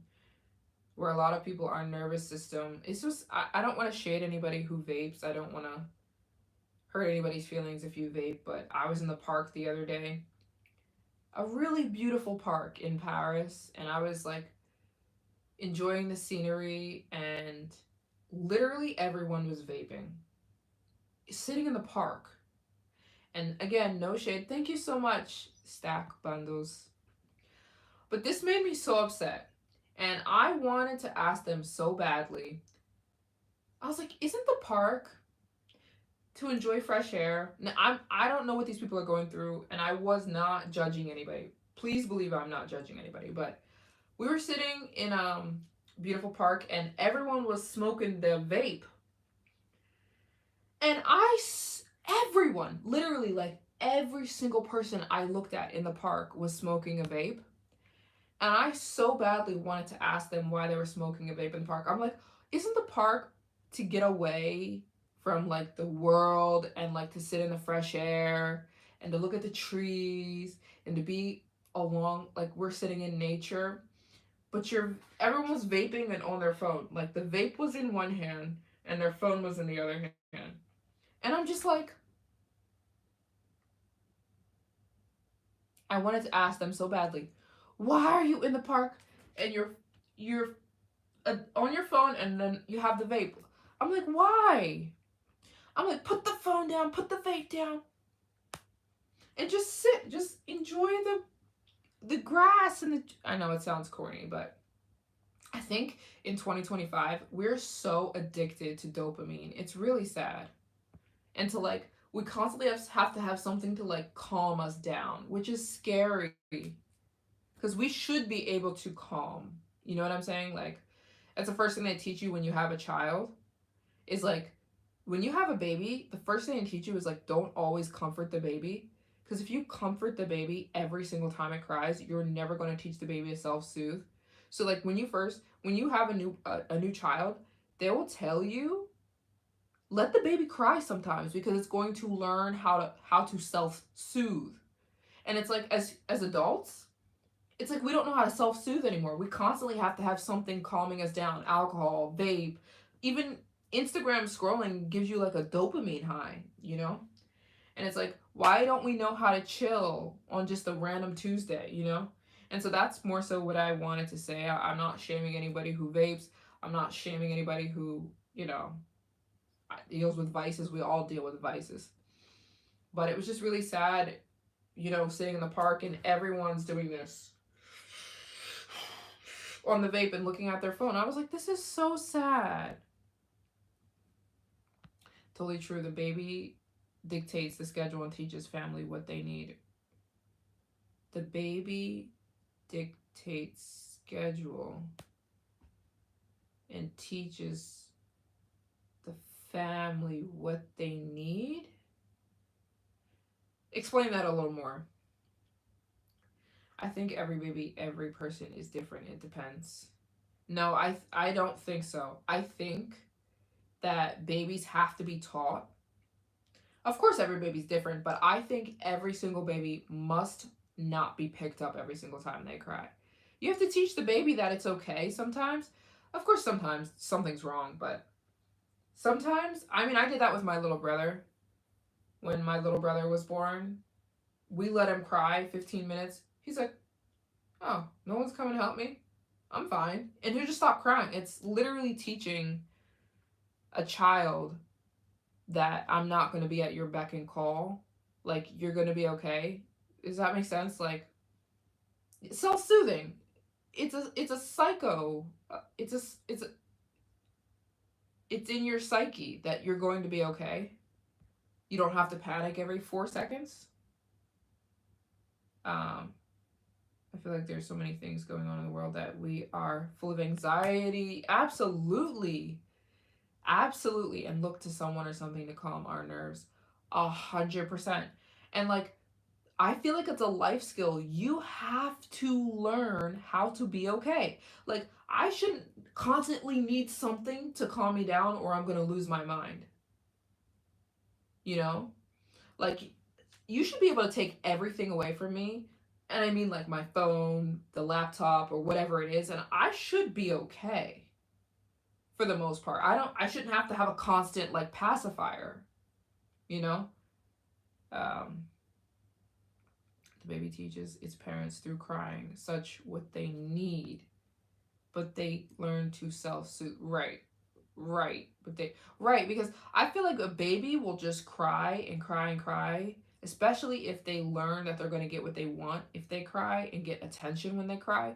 So that's why a lot of times they'll say, sometimes don't pick the baby up when it cries. Let the baby cry for a second if you know everything is okay. If sometimes there's something wrong, you need to get your baby, you know? But I remember even when my brother was born, we would let him cry sometimes because we knew he was okay. We were watching him. And he would just stop and he'd be like, oh, I'm okay. You know what I mean? It's like, it's so soothing. And as adults, it's almost like we've gone back to babies. And our phone is like a pacifier. We always need it. We always need it. Like, we always need some kind of dopamine to numb us, some kind of something to block our first layer of thoughts, and it's scary. Um,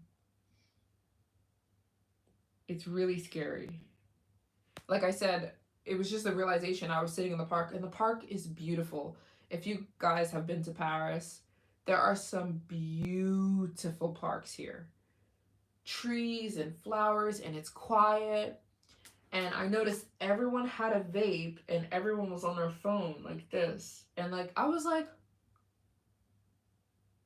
no one's even looking, first of all, at the park. Everyone's on their phone, and they need a vape too in the park. Isn't the point to get the fresh air? But I'm not judging anyone. I want to make that very clear. I have vices too that are just different from them.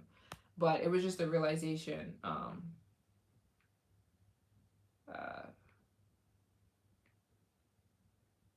some people are like that, huh? Some people can't just be bored and have quiet time. Right. That's kind of what I'm saying. Um, and sometimes unhealthy dopamine. Yeah, we're addicted to dopamine. We are addicted to dopamine. It's like we constantly need, and then I think that's where a lot of depression comes from.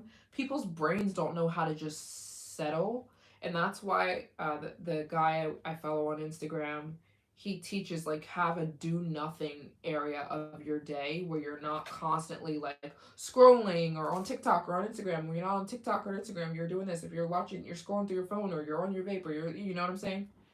You should be able to be okay when you're not being hit with dopamine like crazy. And then we have limits.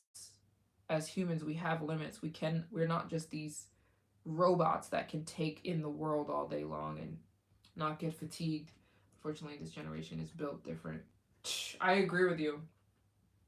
And our levels of anxiety and depression are at an all-time high, and it's very obvious why. Um, it's very obvious. Even when I was getting my nails done today, and I was just talking to the guy who was doing my nails because he's from China, and we were having a really good conversation. A stranger told you once that you're high strung. I think it's because he picked up on my anxious self. Hey, we all are, I think, into a certain degree. It's because they picked up on my anxious self. Did he tell you it as like constructive criticism, or he was just trying to insult you? Because I think there's a difference. Sometimes people really want to help us and they're trying to teach us some constructive advice. Some people are just trying to be mean and being like, you're this. If a baby starts hyperventilating, oh no, I'm about to get the baby back together.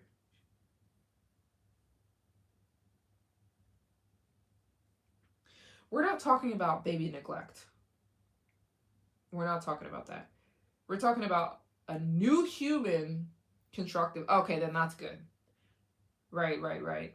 We need people like that in our lives who can pick up on things that maybe we wouldn't pick up on so easily. I know I need it. But yeah. I'm not talking about baby neglect.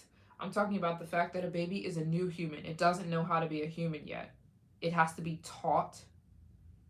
So sometimes you will hear, if you know everything is okay, it's okay to let the baby cry sometimes. If you know that the baby's okay. I don't mean baby neglect. That's not what I'm talking about. Babies need love, babies need kisses and you know. But I'm talking about it's okay sometimes to let the baby cry because you're going to teach it an important life skill. And I remember we did that with my brother. My brother was born when I was 7. I was 7 when my little brother Jesse was born. And I remember the doctor saying, his pediatrician saying, let him cry sometimes. And we did, and it worked. Because he would just stop eventually and go to sleep. And we're like, he's learning to self soothe. He's learning that everything is okay, you know? And it's like the same thing with humans. It's like sometimes we don't let ourselves, we don't let our minds settle. We're constantly being hit. We need, that's what smoking and vaping and nicotine is. It's a dopamine. It's a high. We don't always need to be high, is what I'm trying to say. Or, you know, not you raising. I literally took on the role of mother for my little brother. Everyone called me his mother. I gladly was his mother. I was 7 years old, but I literally thought I was my brother's mom. And so I was very serious. I was very involved with everything the doctor was saying. I was there right every time he was crying, and sometimes I'd let him cry. Yeah, I took on that role of mother for my brother, for my little brother, and I loved it. Even though he had a mom, but I just thought I'd be another one. I was happy when he was born. You so glad you stopped vaping. It made my anxious. Yeah. Oh, I'm so happy for you, Kai. I'm so happy you stopped. You know how many people can't stop? Well, I guess they can, but they don't feel like they can. That's amazing. That's amazing. And yes, it doesn't help anything really. It only makes it might be like like any other thing we do in life. It's like a temporary fix. It's not like a solution. And I'm one of those people, I'm extremely what's the word? Nosy. And so I'm the girl that's like next to the vapor, and you got to be careful because some people will punch you dead in your face. So I have to be so careful. But like, there'll be like somebody vaping, and usually I let people. Everybody has autonomy. Autonomy is, as a human, you can do whatever you want as long as it's legal. So I understand we all have autonomy, but sometimes I feel like I must say something. And so I have to be so careful because we live in 2025. You say the wrong thing to the wrong person, they will stab you.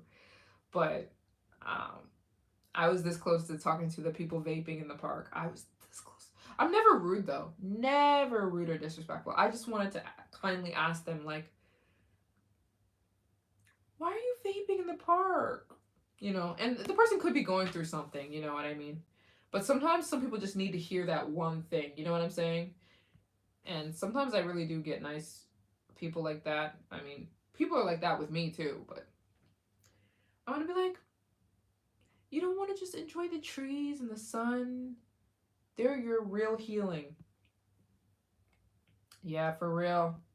But that's amazing, Kai, that you stopped it. That's so amazing. There are so many people who feel like I can't stop this thing, and they don't even try. May I ask the age difference? My sister did the same for me. 16-year age. I'm only 7 years older than my brother. But when I was 7, I felt like I was 25.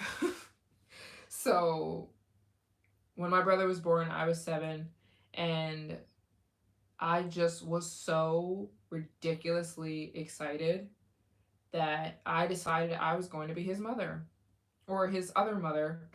You know, my mom was actually his mother, but I just wanted to be the other one because I just was so excited. And he was very cute. He was very, very, very adorable. Jesse is the brother I'm talking about, if anybody knows Jesse. Yeah, listen, that's why I try. Well, I'm never mean to people. I would never approach somebody and be like, you shouldn't be vaping. I would never. That is so inappropriate. And nobody likes anybody like that, you know? Um, but sometimes like I told you guys the other day, this guy was stacking all these Cokes. He was in the grocery store and he's like buying all these Cokes, and I'm looking at him like, get water, put the Cokes back. I don't know what enticed me. I'm crazy. I don't know. I've lost what is it?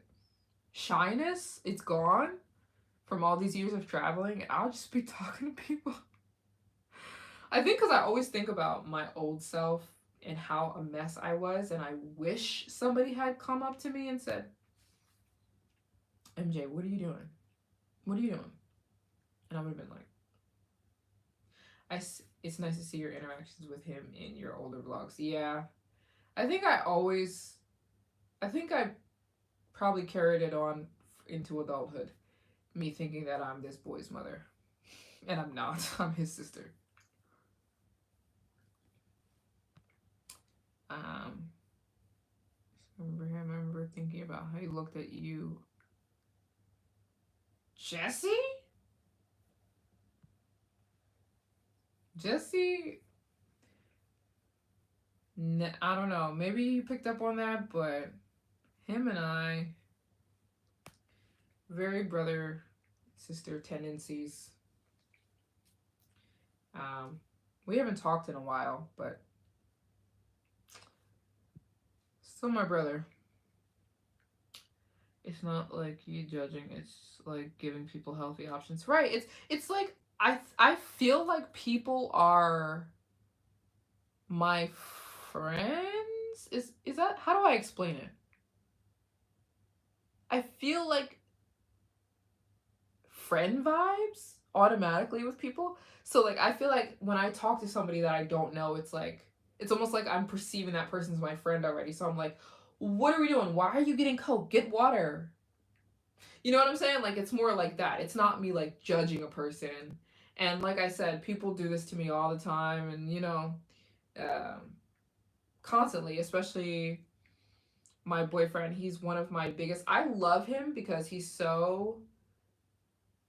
like sandpaper to me, and I love it. I love it. And I believe in iron sharpens iron. But this man has been such a big effect on my life. It's insane. And he's like sandpaper. It's like I love people like that. I don't even know what we're doing if we're not if our relationships aren't sharp, we're not sharpening each other constantly.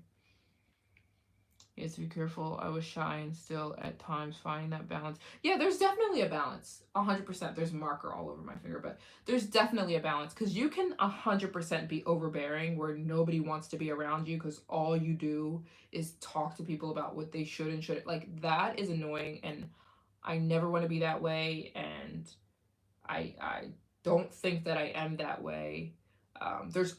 I'm talking about specific instances where I feel like I want to say something to somebody, and like that's why I brought up the situation where I was in the grocery store and this dude is getting all these Cokes, and I'm like, what are you doing? Get some water. Put the Cokes back. And he was laughing at me like, you talk to the wrong person, they'll want to punch you. The guy was like laughing at me. He was taking it. He's like, you're right. You're right. I'm like, get water. I'm like, you're pumping all the chemicals and sugar through your body. What do you think's gonna happen? Do you think your body just does nothing when you put a bunch of junk in it? No, it gathers, it collects, it affects you. You're storing up cancer, or you're storing up diabetes, or you're storing up something. And why would you do that? You know? And he's looking at me, he's like, you're right. You're right. And I'm like, put the Cokes back. And I didn't know this dude at all. But, It's only certain times. I don't go around telling people what to do. I really don't. Don't think I'm somebody, because that, I know people like that, and like they're people, nobody wants to be around those people, you know, and they're annoying, and they do too much, and they think they know everything, and I never want to come off that way. I am not somebody who knows everything. The only reason I'm ever passionate about anything is because I was there at one point. You know what I'm saying? Like, I was that person who used to eat a jar of Nutella for breakfast, lunch, and dinner, and you know, nobody ever said, MJ, what, you know what I'm saying? So I'm always thinking about that old self I was when I talk to people or with anything, you know. I'm coming from a place of I was there. No, I used to. When I was in college, I don't even want to tell you what I used to do in college because you guys are going to throw up. A combo I used to eat all the time when I was in college, I won't even tell you because you're going to be like, ew. But I was the epitome of unhealthy. Um, the epitome of unhealthy, and I ruined my body, and I'm really passionate to be on the other side now. Yeah, I was. You can't stand rule followers sometimes, depending on the context. It's not that deep. My mom is so opinionated. Hmm. Yeah, I definitely. Hmm. Rule followers. Rule followers. Yeah, I get what you're saying. There's probably a healthy balance, you know? There's probably a healthy in between where you can be a rule follower and be a little bit more on the relaxed side. I think there are definitely people who can take anything too far. So I agree with you. You also, there's a difference between telling somebody something is one thing, them actually listening to you is a whole different thing. And like some people just talk because they want to talk. They want to just be heard, but I think somebody who's talking who wants to be listened to, you probably shouldn't be trying to tell people what they should be doing all the time because nobody's going to want to listen to you, right? Is the right sermon is key, the right person at the right time. They just smile at you. On the other hand, I said something about cigarettes and the boy, they will defend them to the end. Discernment. Absolutely, because even God isn't like that. If you think about God, the Holy Spirit, Jesus, he's not just constantly saying, you're this, you're this, you're this. That's humans, you know? Because he knows when to say, when to put on our hearts at the right time, at the right moment, when we're ready to hear it, how we need to hear it. He'll say it in a loving way. So yeah, you're very right. No one likes an overbearing person who's constantly telling them what they should do and how they should do it and when they should do it and why they should do it. So for sure, I 100% agree with that. I mean, even me, I don't like those kind of people, you know? It's like, dang, ease up. So I 100% agree with you. For sure, for sure. Um, yeah, he has mercy. He definitely does. He also has punishment, which he does punish for wrong, but I think it's a lot less, maybe a lot different than how a human would handle things, you know? Um, we need it and women need it. If you love you, tell them that they're another. Yeah, I love it. I love a person who can look at me in love, not in hate. I know people who just like they're just angry all the time. There's nothing more I hate than that angry man. I can't stand it. I grew up with so much of that angry man, a man that just always seems angry. I don't like it. But I do love a man, I would consider this to be my boyfriend. Somebody who can look at me, see my flaws, and tell me, like, in a way that I need to hear it. You know what I'm saying? I love that. And that's what my boyfriend is. And because he loves me, he says it in a way that, like, is genuine. Like, he's not actually trying to. pick at me. He wants me to like become a better person, you know. If you ever do a live interaction, I would love to talk with you about God and see how things are similar to what you're doing now. It's very interesting. Oh, a live interaction. Oh yeah, that would be. I would love. I plan on doing those. Is too much salt? Please tell me if I have too much salt. I think some people can take it too far, where all they do is bash you.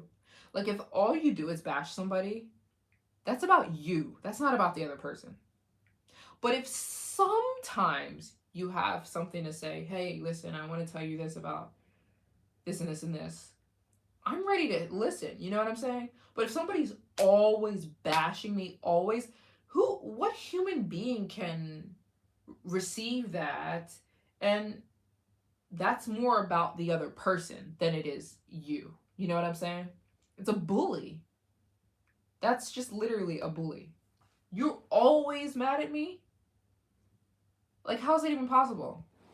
How, are you focused on yourself? Do you have any flaws? Because I'm not always mad at anybody. I don't have the time to always be mad at anybody. But if somebody comes to you like, listen, this and this and this and this and this and this and this, I'm like, oh, okay, I hear you. Thank you. You know, some people are coming from a place of anxiety. Some are coming from love, but it can depend on the kind of day you had and may already be overwhelmed. Yes, yes, yes. Mm-hmm. Yeah. A bully is a bully, period, you know? And that has nothing to do with you. But I do believe sandpaper, we need sandpaper relationships. How do we change otherwise? And for a minute, my boyfriend was like sandpaper to me. He told me things nobody else, well, maybe,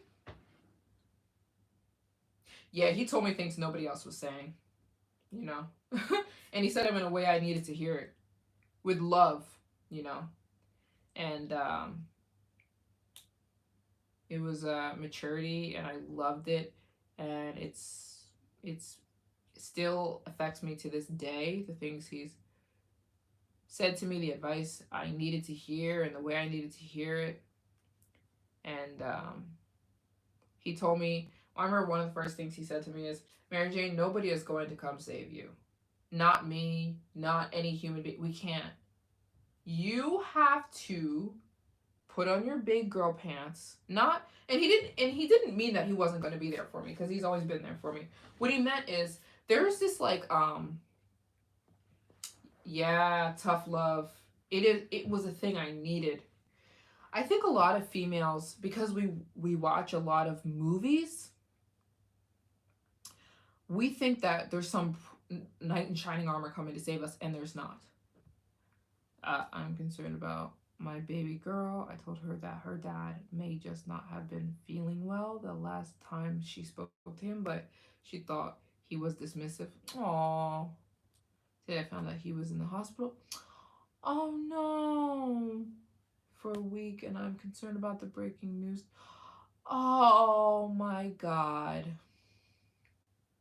Oh.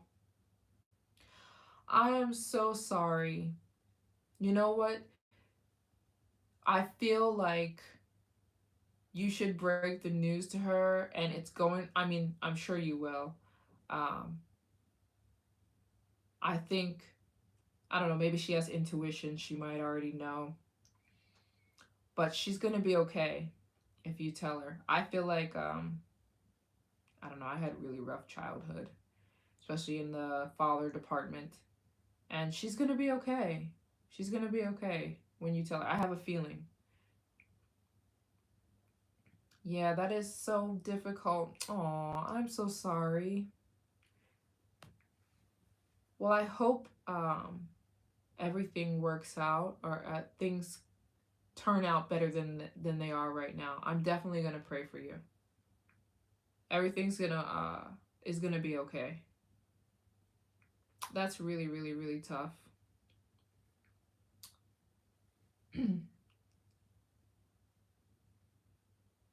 It's okay. Just let us know that we never know life is precious. Absolutely. Absolutely. And that's navigating those kind of situations is, that is some tough stuff. right there. So I'll definitely pray for you. I want to thank, is it Richard? Oh, that was the old donation. Okay, that was something Richard. Let me see. So far, I didn't add the 10. We had $10 from Richard, and I never added it. Hold on, guys. Give me a second. So okay, Richard donated 10. So we've fundraised $80. Let me put this at 80. Okay. Boom. Okay. We fundraised $80. Let me check the time. Oh, it's 2 o'clock in the morning. Here's what we're gonna do. Here's the new game plan. I'm gonna live stream for 1 more hour exactly. Let me put on a timer. Clock. I'm gonna live stream for exactly 1 more hour. Oh. No. 1 more. Okay. Yes, I just started a timer. 1 more hour. I'm gonna see. We've fundraised $80 in this live stream. So I'm thinking, can we get to 500? That's, if we can make it to 80, we can make it to 5. That's the halfway mark here. Hold on, let me see here. So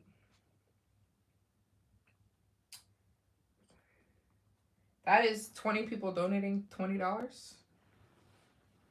I don't know. I'm throwing some stuff out there. If anyone wants to help me with this goal of visiting all the countries in the world, it would be so appreciated, as I am trying to visit 42 more countries this year. So to finish the continent of Africa, it would be so helpful. Everything helps. $5 donation, $10 donation. It helps. The donation method is in the comments. If you look all the way at the itty bitty top, you'll see I've pinned the Cash App in the comments, and everything helps. Even if it's 10, it adds up. So thank you guys so much. I hope in the next hour, it's 2:15, it's 2:18. I think we can reach 500. Yeah, or it's 40 people. 40 people is a lot of people, but donating $10, we would reach this goal. We're 420 away. We're 420 away from the halfway mark. That's my goal, to make it to the halfway mark. That's 40 people giving $10 or 20 people giving $20. I think we can do it. I think we can. And it would be so helpful. I'm going back to Africa in less than 3 weeks in pursuit of visiting the entire continent. So pray for me as well.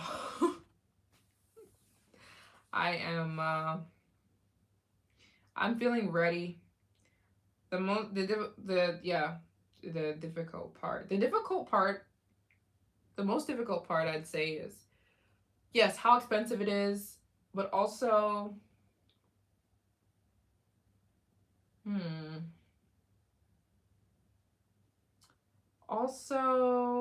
what is the most difficult part? The tenacity, that you got to keep going when you're tired.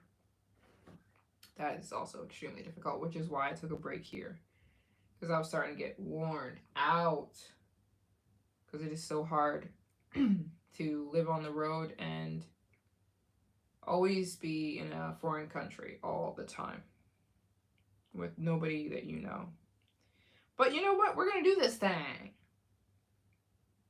We're going to do this thing, and it's going to be fun, and really, really fun.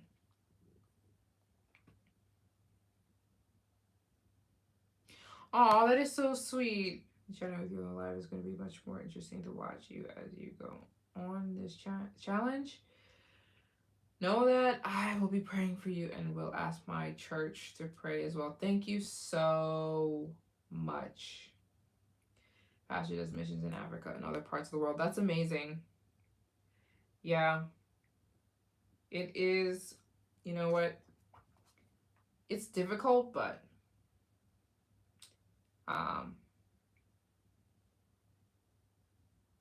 It's difficult, but it is so rewarding. We got donations from Richard, Jasmine. Richard donated twice. Um, I don't see anybody named Lawrence in the donations. So what are you talking about? No one named Lawrence donated. Yeah, donations came from Jasmine and Richard. And Richard. Hey, no, I'm not getting a loan for visiting every country in the world. You're sorry, you were kidding around, honestly. No hard feelings.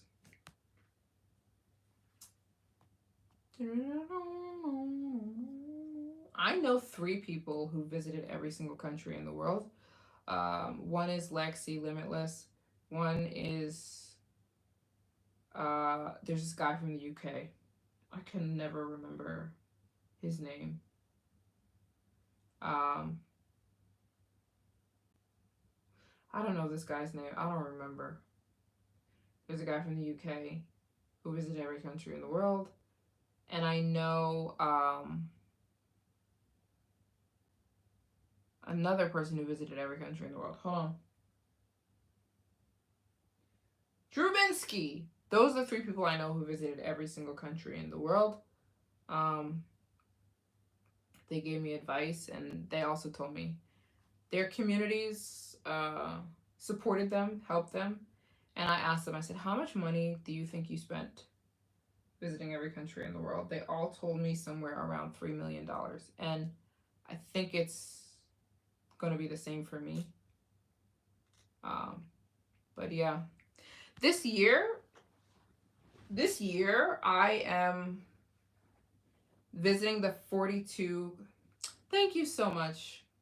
Rooting for you. Thank you so much. This year I'm finishing Africa. It's going to cost me about $300,000. I'm going to take care of the 250,000. I'm trying to raise 50,000. It's just help. And the thing is, there's power in numbers, you know? So like even if a small percentage of people donated $10, I mean we'd reach it. So yeah, I don't need to take a loan out. I wouldn't do that. That doesn't seem very smart. But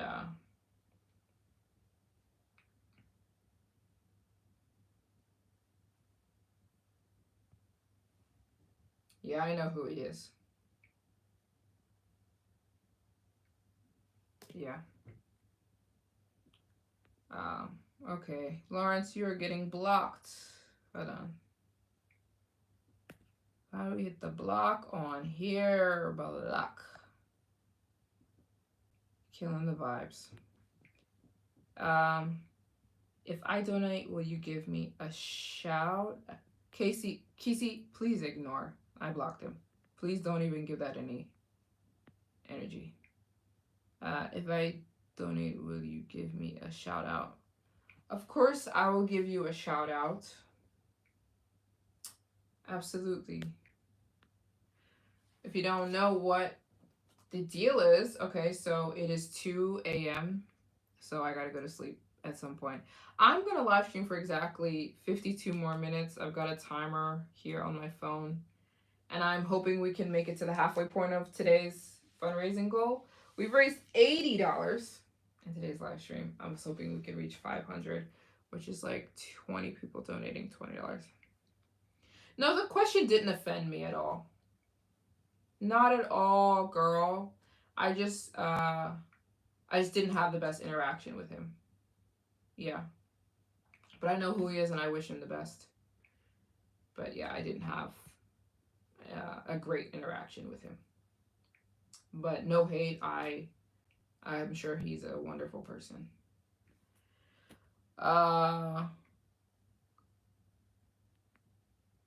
Yeah, we are almost there.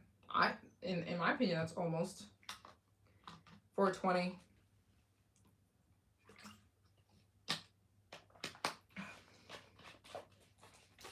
Basically, I know things can be blown out of proportion, so I'll just explain it quickly. The person you asked me about, the other YouTuber, um, he went to Afghanistan. He made some videos that were pretty negative, and the people in Afghanistan got really angry with him because he was provoking a lot of the stuff that he was putting on the internet. So I asked him to not do that. I said, if you're going to go to a country like Afghanistan that already has a lot of hate, why add to the hate online? And I said, like, why go to a country and provoke the people just so you can get views? That's all I said. And he got angry at me, but that was a few years ago. But also, the Taliban was very mad at him, and they were saying, like, why would you come to our country and then provoke us? Like, it's wrong. So, yeah. That was a few years ago, though. I'm sure he's a great person. I haven't met him in real life. Which parts of Africa do you think are most expensive? What parts of South Africa is one of the most expensive countries in the world. I see you deleted your message, and I'm happy you deleted it. Because I think I don't know, it wasn't that deep.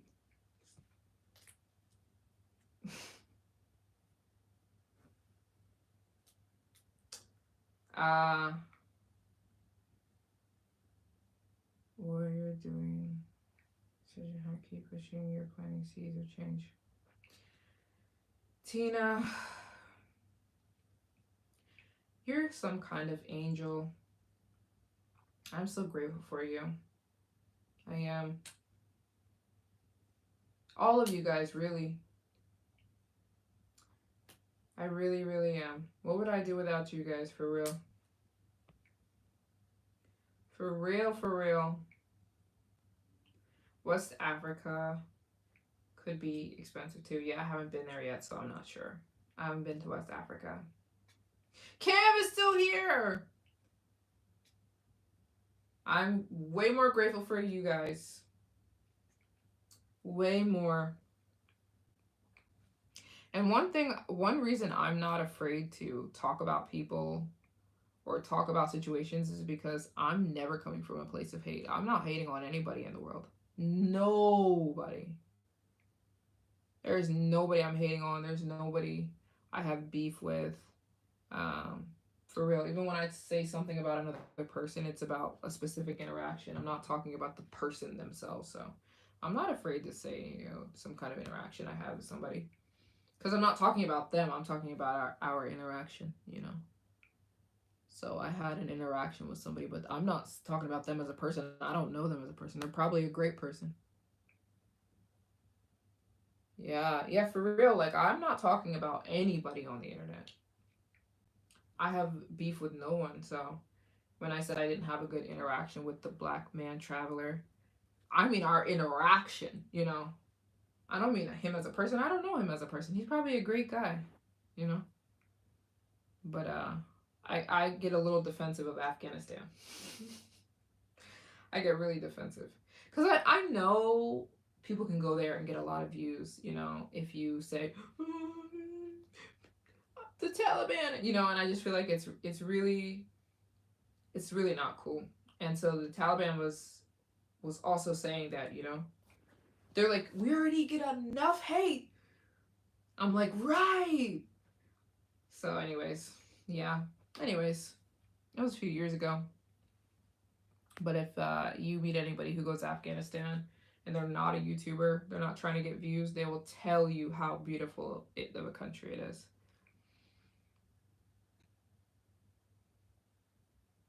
You know what I realized? I've had a lifetime full of anger and arguing and hate and slander and name calling and pointing fingers. And I made a decision recently. This was maybe a year ago.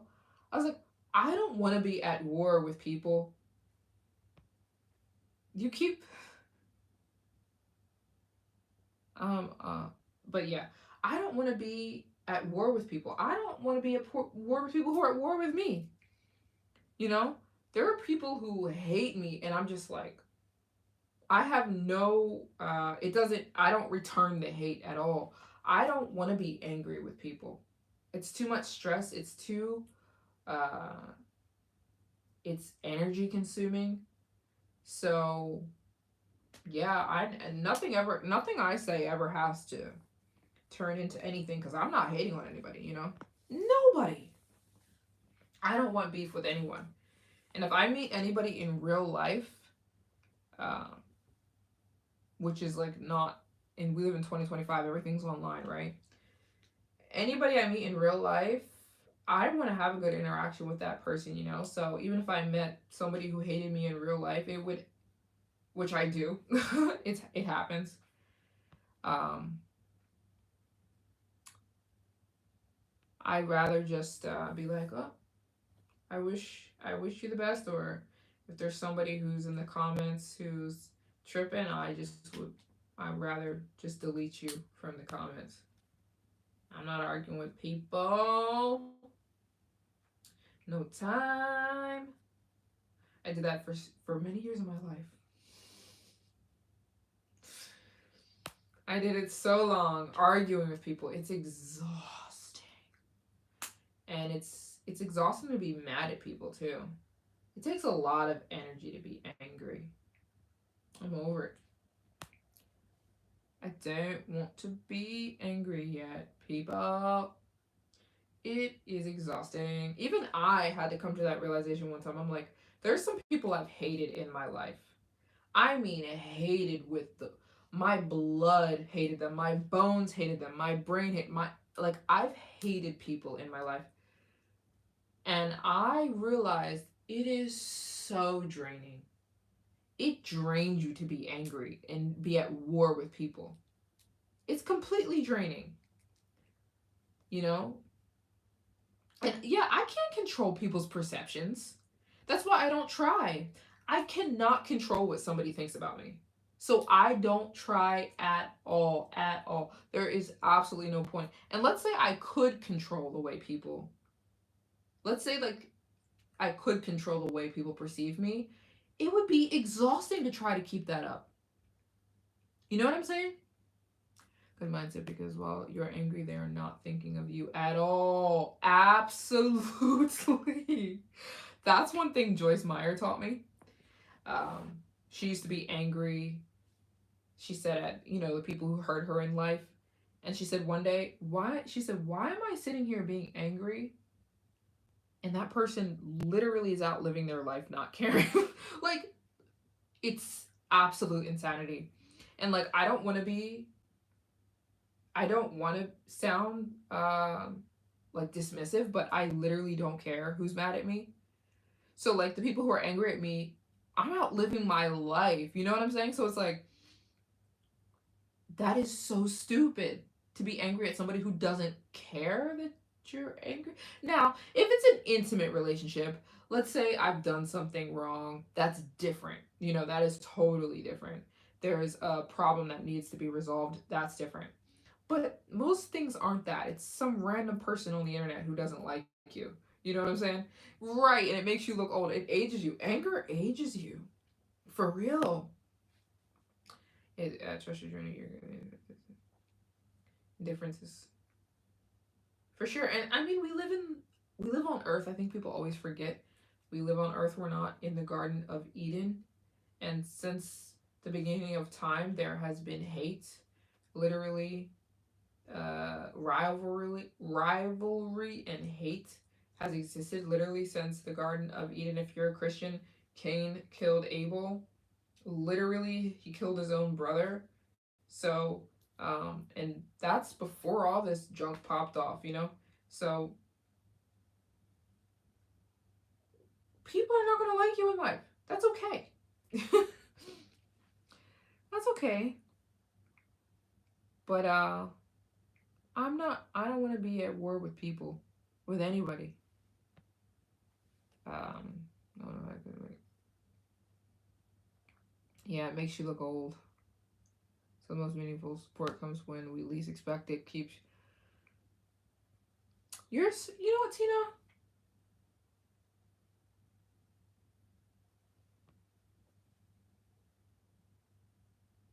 You're being so sweet and kind.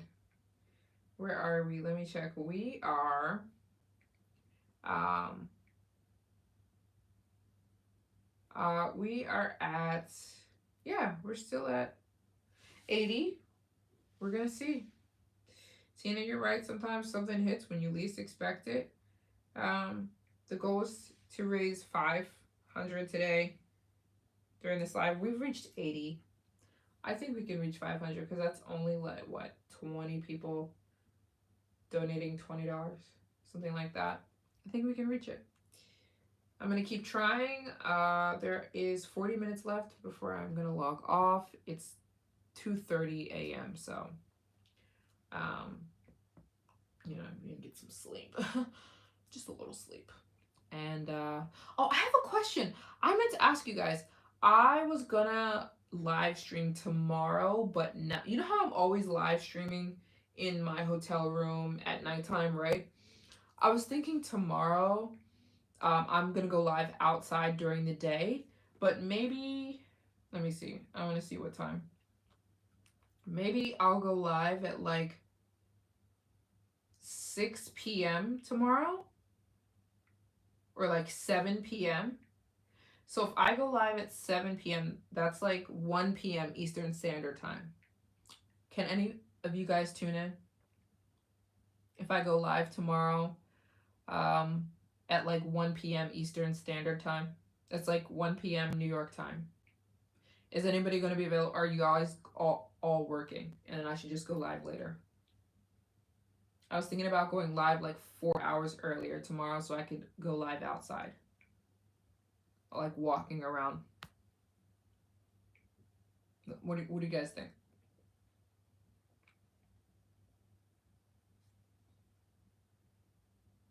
Hmm?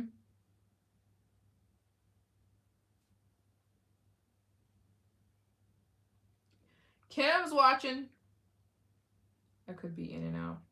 We'll test it out. I'll see. If nobody tunes in besides if it's just me and Cam, um, we'll only do it once.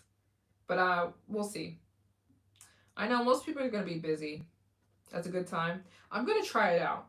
I'm gonna try just to see what happens because for the live streams, I like talking to you guys in the hotel room, but I feel like I would love to go live like outside when I'm out and about walking around Paris. But I'm like, I'd have to do that during the day, and I'm 6 hours ahead of you guys, so we'll see. We'll see what happens. I'll try it. If not, yeah, I wanted to show you guys Paris, and today I bought mobile Wi-Fi because one of the reasons I couldn't go live these last few days, well, that's what I was about to say. I've been dealing with Wi-Fi issues because in Paris, the hotels are old. They don't update the hotels. They don't even want to update the hotels. So a lot of the Wi-Fi is bad. So today I went and bought mobile Wi-Fi. I literally have my own Wi-Fi box. So that's how I'm live streaming right now. I'm using the Wi-Fi box. So I was thinking I could be walking around the city. Hi, Natalia. Hi. So yeah, I'm gonna try it tomorrow. We're gonna see what happens. But it'd be during the day for me. So we're gonna see. I don't know if too many of you guys are gonna be busy, but I'll just try it out. If it doesn't work, no problem. We'll just try it one time. So expect the live stream tomorrow. But I can still do both, the early and late live stream. We're going to test it because I'd love to be outside walking around while going live. That'd be really cool. Especially because I have my own Wi Fi now. It's really simple to get your own Wi Fi in Paris. You can just go to the phone store where you get the phone service and say that you want like a mobile Wi Fi box. Yeah, I'm going to try it. Because I want to walk around the city or like show you guys a cafe I love or sit at the Eiffel Tower and talk to you guys. It's because we're always like in the same setting, you know? And I'm like, I want to make these lives a little bit more interesting. I want to be outside and, you know, show you guys the city a little bit. So we're going to try it. Yeah, yeah. I'm excited. Right. Different viewers, and we could, I could actually show you guys cool stuff. So we're going to try it tomorrow and we'll test it out, even if there's 5 viewers. I just like talking to you guys. I'm not too concerned about that, but we're still going to try it out. So, yeah, we still have, let me see, 30 minutes. It's 35 minutes before we log off. We're still at $80. Tina said, keep trying. You never know. And so I'm going to. But I'm going to sign off in 35 minutes so I can go to sleep. So I can be rested for tomorrow. Yeah, we'll be back tomorrow. And we'll be out and about. Probably the Eiffel Tower. That's probably where I'll sit. There's like a park at the Eiffel Tower, and I want to sit there and live stream. And there's also like a couple places to eat. There's also like there's the carnival started in Paris, so I'd love to show you guys around the carnival scene, the music festivals. Yeah, we'll see. There's also some cafes. Yeah, we'll test it out. We'll test it out. We'll give it a go. You make things a little bit more interesting rather than me sitting in the hotel. But yeah, we'll test it. We'll see what happens. And we're still sitting at 8-0 in donies. If you don't know what the deal is, I'm fundraising for my every country goal. Sorry, checking my email. I'm fundraising for my every country goal of visiting all the countries in the world, which is why if you drop $100 donation, you ask this all. Listen, you have asked me this question several times. Every time I say yes. If you drop $100 donation, would the fan get a one? Yes. For people who donate $100, if you want to do a one-on-one chat, we can do that. We can have a private conversation. Nobody, well, yeah, we did, but nobody has followed all the way through that, but I would be totally up for that. If anyone wants to have a one-on-one conversation, I would totally do it for $100 donation.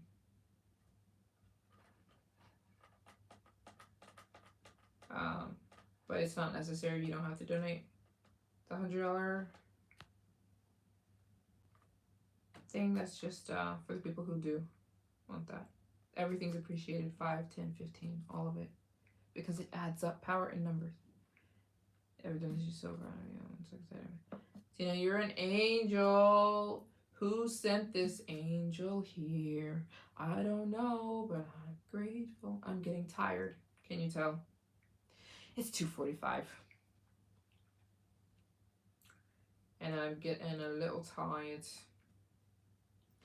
But it's alright. We've got 32 minutes left in the live. What's up? It's busy in the area because people after Beyonce tour. I have a friend who went. You know what? There were so many people today in Paris, and I was like, what is going on? What is going on? Oh yeah, Beyonce's here. Also, it's just summertime. But yes, there are so many people in Paris right now. And celebrities. I saw a celebrity today. Not that I care that much. I'm not really into celebrities. Like, it's not like I have a favorite celebrity or that I pay attention to any celebrity. I would say, if anything, I'm a huge Justin Bieber fan. because I used to be madly in love with Justin Bieber. Like, you could not tell me that we weren't going to get married. I believed in my heart that we were going to be married, me and Justin Bieber. How did I think that was going to happen? I didn't know. I just thought that God was going to make it happen because I was so in love with him that it wasn't even funny. I would say he's the only person that I would lose my mind if I saw him. Like, if I saw him in real life, and I know he's married, I know I'm not interested in that way anymore.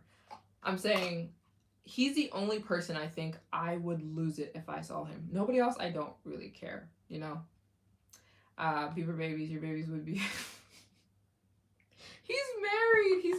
He's married. He's got a beautiful wife. And I don't want. I want a man who's, a little bit more stable, which I believe I have. Um, he's going through something, so I definitely don't want to marry him anymore. I don't want to be rude, but he just doesn't look like the most stable, God fearing, you know, leader of the household. I'm looking for a leader of the household that. No, I'm not looking. Help me, Jesus. I'm not looking. But what I'm saying is, no, I don't want to marry him anymore. I did as a child. But I still love him, So I think he's the only person who I would literally have a panic attack if I saw him in excitement. Um, yeah, he looks like he's going through such a hard time. He's having the Britney Spears thing is going on, and it's sad. Um, and yeah, I feel bad for him, but like I said, the reason I brought him up is because I think he's the only person I would freak out if I saw. There's really nobody else that in the celebrity world that I pay attention to, but Bell's palsy, he has Bell's palsy. No, he doesn't. He does? No. I think he's just like struggling. Um, I think he's struggling. Yeah, I don't know, but I hope he's okay. I don't know. But anyways, I saw some celebrity. He posted it. He does? Oh, really? I had no idea. I usually know everything about him because when I tell you, I very much am like, I don't know. I'm gonna look it up when we get off of here.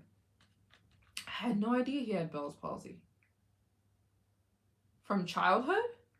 See, usually I know everything about Justin Bieber. That's funny. I don't know that. Um, wow. Okay, I didn't know that. That man is struggling. Sometimes I just want to say to celebrities, why don't you just move to a random country like Japan and just give up all this? You know what I'm saying? Like, why don't you just give it all up and just move to, like, I don't know, Kyoto, Japan, where nobody would bother you and you could live your life in complete peace. Oh, that I saw. Yeah. I saw half his face was paralyzed. I saw that.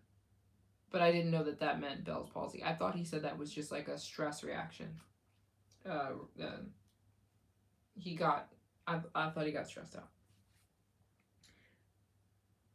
Yo, stress can do some crazy things to your body. I know somebody who went blind from stress. Stress can literally, it's scary. But anyways, um, are you saying you just?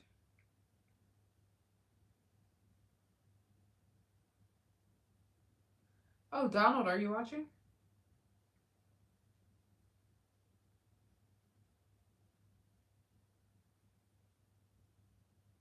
Oh, Donald. I just got an email from Donald. I see your email, Donald. Thank you so much. Why did you send this? Thanks, Don. Are you watching?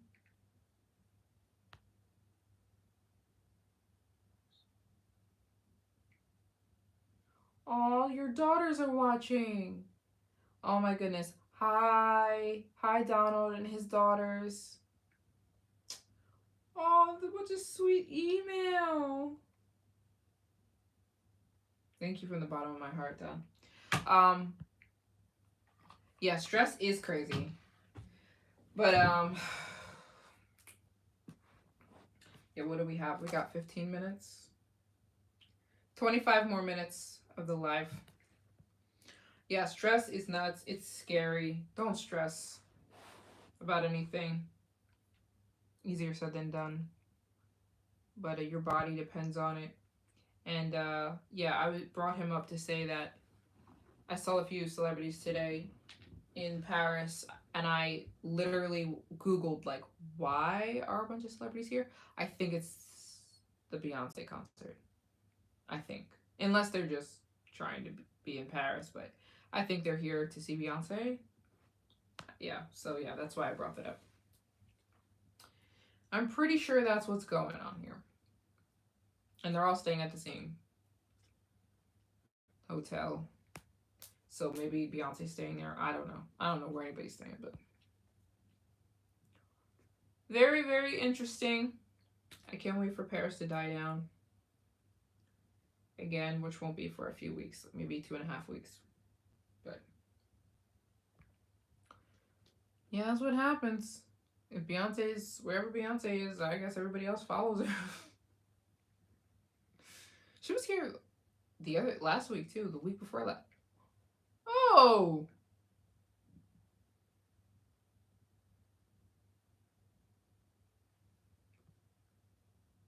this donation is by contract.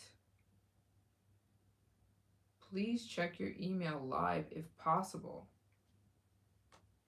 Okay. Thank you.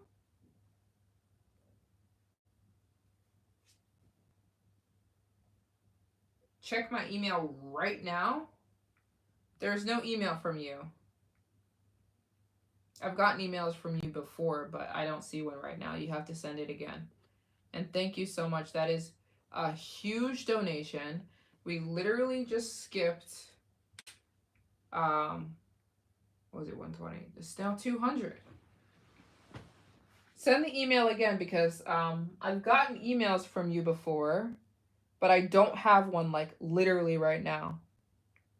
Thank you so much. You see, this donation is by contract. Whoa, we just jumped way ahead. That is a huge donation. Whoa. Whoa, whoa, whoa, whoa, whoa. Thank you so much.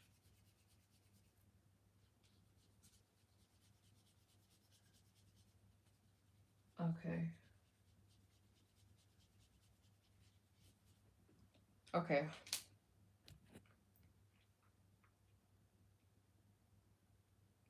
That donation wants 30 more minutes. To do 30 more minutes, it is a huge donation. That's huge. Thank you so much. I'm waiting for an email from you. I do not see a current one. Like I said, I've seen donation emails from you in the past, but truly, Cam, honestly, it's mind blowing, insane.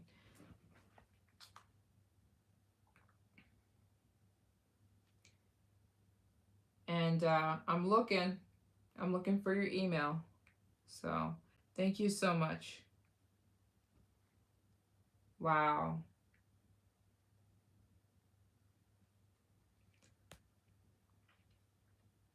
Okay, Tina said we should do 30 more minutes because we just got a whammy. Whoa.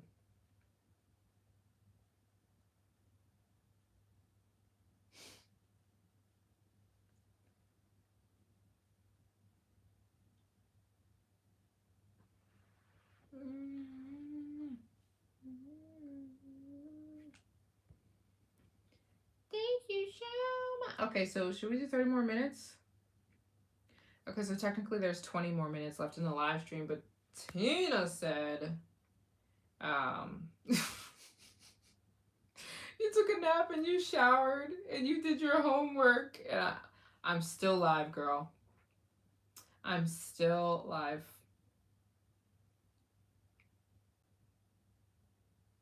Did you send an email? Hold on. Literally, there's still no email. Although, I can look up your email. We're still here. Hold on.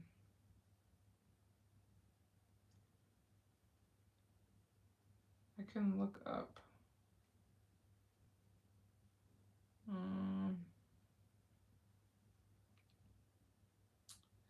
Yes, I have past emails from you. I'm looking at an email from you, but it's literally from 3 weeks ago. There's no current email from you. You gotta send me an email now. Because I'm looking at an email from you right now. I've starred your email. Whoa!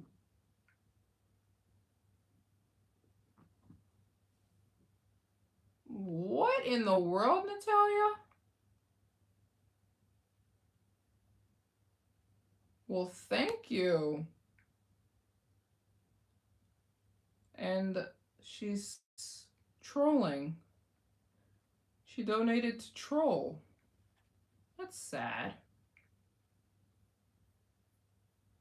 Well, thank you so much, Natalia. We still love and appreciate the support.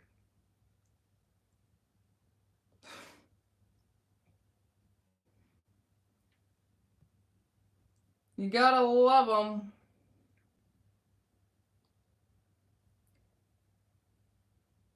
Thanks, Natalia. We still love you. Oh, I see your email. Yes, I see it. You said, can you see this? I said, I see it.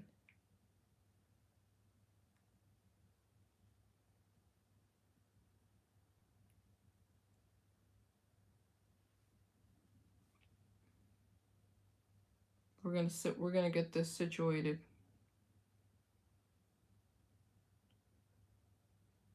Cam, who are you telling?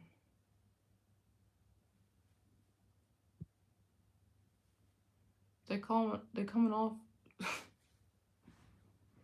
shapes and sizes. Yeah, it's okay.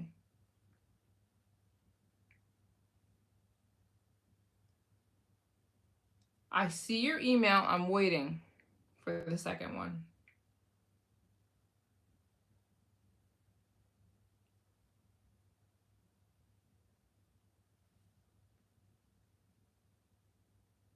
I got the email saying, can you see this?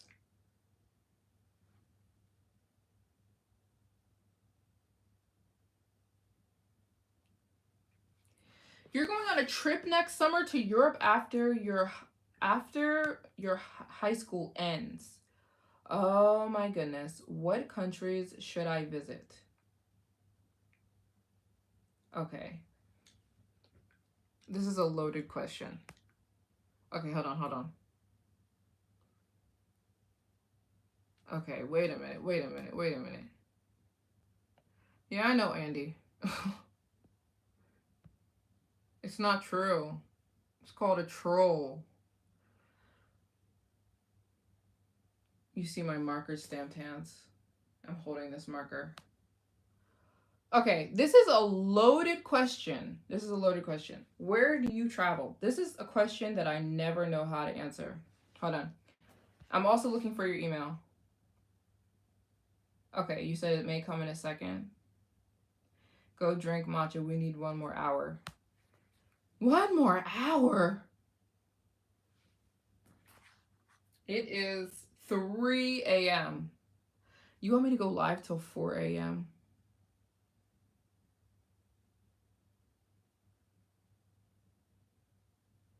Yeah, it's coming. I want to ride out the live.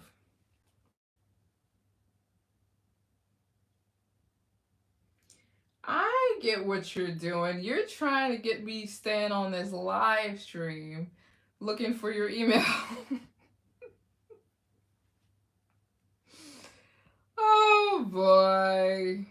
You know what?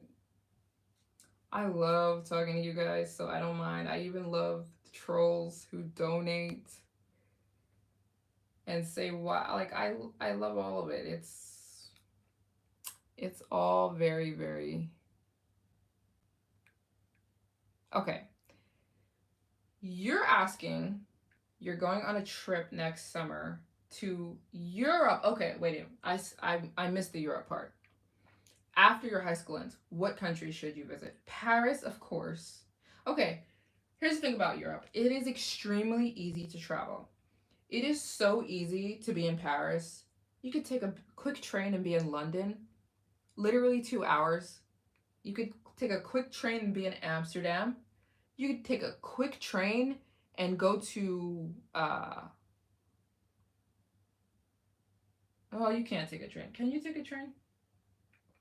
You can take a very short trip, a $30 flight, and be in Barcelona. So when you say that you're going to Europe, you don't have to be in one place. You can literally bounce between countries because it's so easy. You know what I'm saying? So you can do Rome, you can do Paris, you can do you can do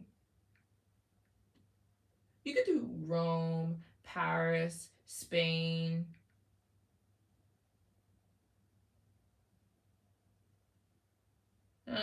Yeah, I'd stay on the East Coast. If I were you, if I were going on a trip to Europe, I'd probably fly into Paris, do Paris. You can literally, I don't love London, but you can go if you want to visit it. You could take a train to London, come back to Paris. You could take a train to Amsterdam. You could go to Belgium for 2 days just to see it, get some chocolate. You can then take a train or a bus down to Spain. You can visit Barcelona. Barcelona's beautiful. You can take a train to Italy. You could see Rome. I don't like Rome, but you can go further south. I've done this, so that's why I'm kind of mapping it out. And it's not expensive at all. It's actually very cheap. Um, you could go down to the coast of Italy. You could start at the top and work your way down the coast of Italy. You can come back up. Yeah, I think you'd have the best time. And like I said, it's not very expensive. Europe is not it. Everyone thinks Europe is so expensive, but it's not, which is so funny that it's, everybody thinks Europe. It can be expensive. I'm not saying that it can't be. You're from London. That's awesome. You can make it expensive, but it doesn't have to be, is what I'm saying. Yeah, Paris is this city like literally has my heart. And I'm not somebody who throws that around easily. I've been disappointed by places that I thought I was going to love like Rome or like I don't know, anywhere, but Paris actually is absolutely ridiculously gorgeous and I love it so much. And like I said all the time, Europe can be expensive. It doesn't have to be. It can be extremely cheap and really really fun. And like I said, I love Europe because you're so close to things. I can get on a train and be in London in the next 2 hours. Well, not right now because it's 3 o'clock in the morning. But in the tomorrow morning, I could hop on a train and be in London in 2 hours, or I could hop on a train and be in Amsterdam in 2 hours, or I could hop on a quick flight and be in Barcelona. $30, $40, €40 the flight, and be in Barcelona, or you know what I'm saying? And somebody said, um,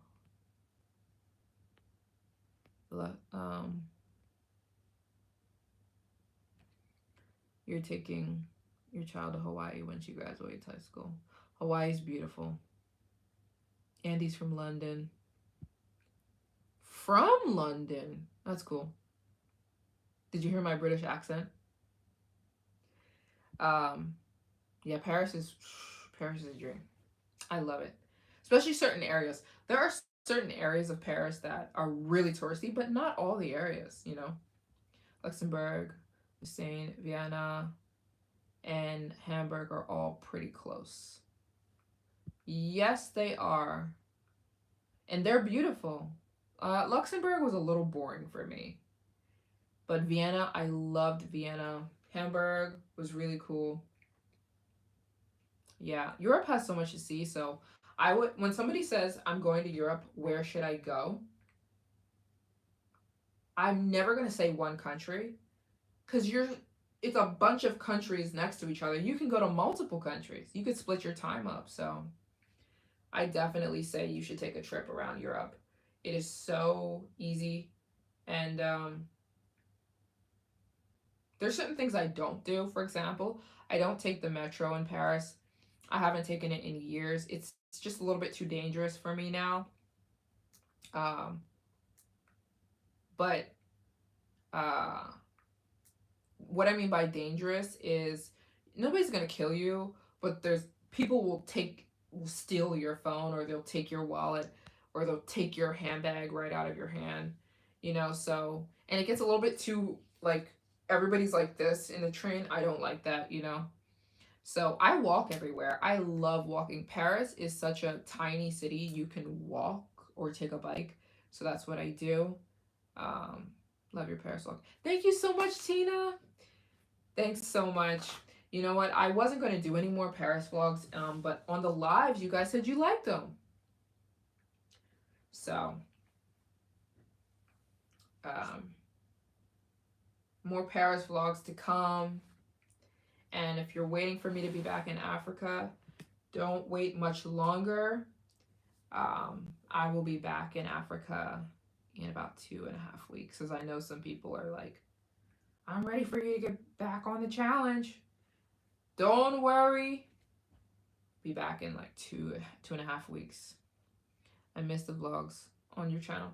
Aw, I'm gonna do more then. You know, I genuinely thought nobody cared about me being in Paris. I thought people were gonna be like, we want to see you traveling and working on your goal. I'm not busy doing my thing. I mean, I want to, you know, to post the things that you guys want to see. Um, I love editing. I love filming videos. It's just I kind of had the idea everyone like me is so invested in me visiting every country in the world that when I came to Paris, I thought people were going to be like, Paris, like, what about the new countries? Aren't you visiting? Oh, right. Yeah, yeah. I mean, I'm invested too. Oh, I love it. Then more Paris vlogs to come. Much more to come. I like making them. I mean, I'm getting matchas. I'm at cafes. That's really all I'm doing. But I still love vlogging. So you've never been to Paris and would like to see more of it. I got you guys then. Thank you so much for telling me that. I got you. Because I'm obsessed with this city. That's why I'm here. I'm obsessed with it. And yeah, so more to come. I know where a lot of good places to eat are. I know where to get good photos where other people don't know where to get them. I know all the ins, you know what I'm saying? All the ins and outs. So I'll show you guys around, and I'm really excited that you guys like the vlogs. I have more to come, and I know where to get the good clothes. Hello. There is a lot of malls, like big malls with the big designer stores in Paris, and that's obvious, you know. But there's these little corners with these little thrift shops with one of a kind, really affordable, really cheap clothes. I can show you guys where to go to get those too. Um, oh, Tina, you are just an absolute more purple. Yeah. Okay, I'm gonna get more purple for you guys. I feel like my safe color is like green and brown. I love wearing green and brown, but so many compliments on the purple. I'm gonna get some more lilac. I think it's lilac. I think the color is lilac.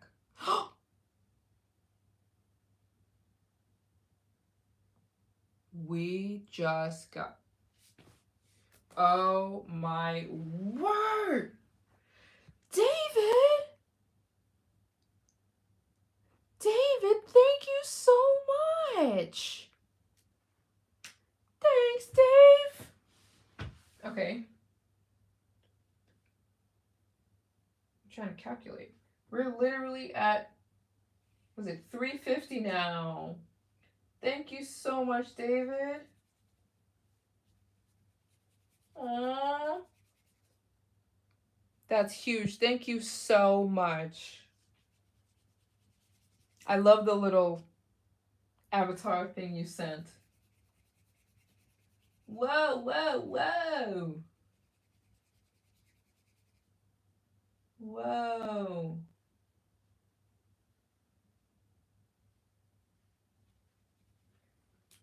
David, that is huge. Thank you so much.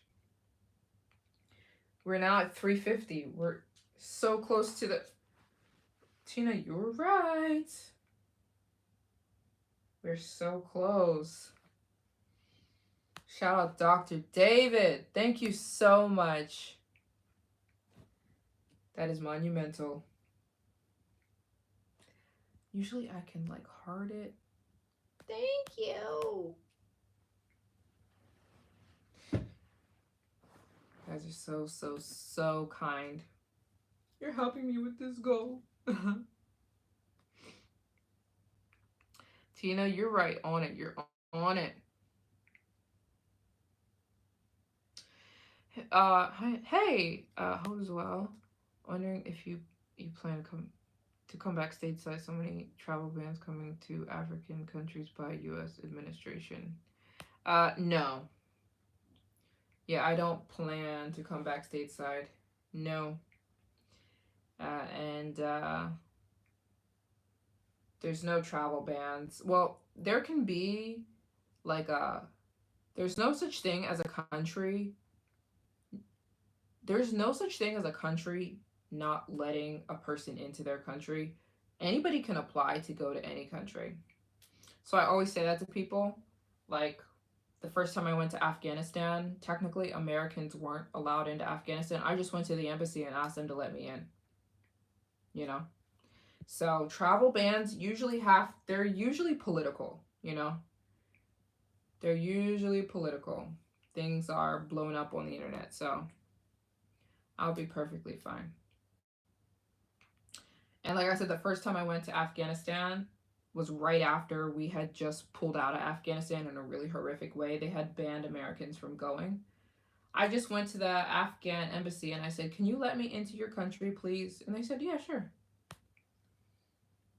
You can do that. Anybody can do that with any country. Yeah, I feel like I answered your question though. I feel like I answered your question. You said, "Am I planning on coming back stateside?" No, I'm not. I'm going to Africa and I'm visiting all the countries there. It's not a big deal. It's really not a big deal at all. And things are blown out of proportion on the news. I am looking for a high rise velour sweatsuit. Comfort is very... Hey, Paris has some really good shopping. Really good shopping. And like I always say, it doesn't have to be expensive. Paris can be expensive. It can be extremely affordable. There are some amazing clothing stores here, with like it's secondhand, but the stuff is still really good, you know. And you can find some amazing stuff in Paris and some really good clothing stores. Like I said, a lot of them are secondhand, but um, you know, everything is still very clean and they still have some really good pieces.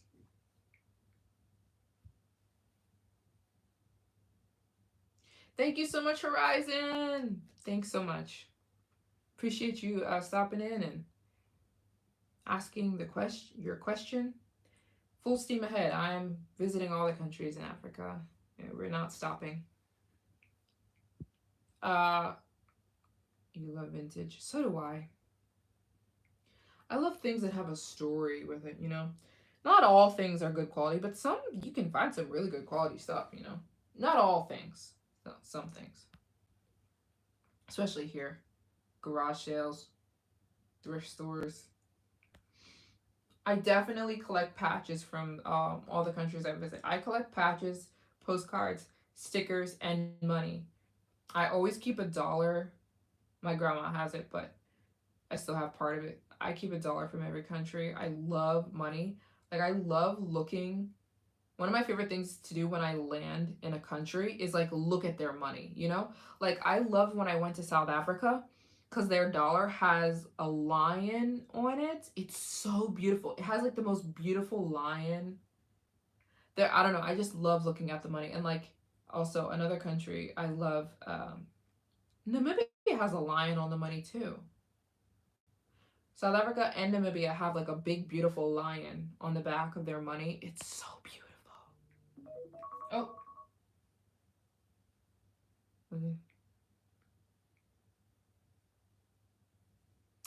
exactly. Thanks so much, Tina. Absolutely. Oh, you want a patch? What kind of patch are you talking about? I love that. What do you plan to do with the patches? That's a good question. Maybe put them on a jacket. Maybe put them on a book bag. Maybe put them on. Alarms are going off. What? Okay, it added another hour for me. What patch are you talking about that you would like from Paris? What? Explain to me. What kind of patch from Paris? Because you don't have to donate for that. Um, what do you plan to do? Yeah, maybe a couple different jackets would be really cool to put them on, or like just save them as a memory. My grandma keeps a lot of the stuff I collect, and usually she figures out something to do with it. She's very into that. Okay, you want a patch? Um, can you email me? I can send you a patch if you want. Uh, Probably $2. I'll just sent you an email and forgot the attachment. Oh,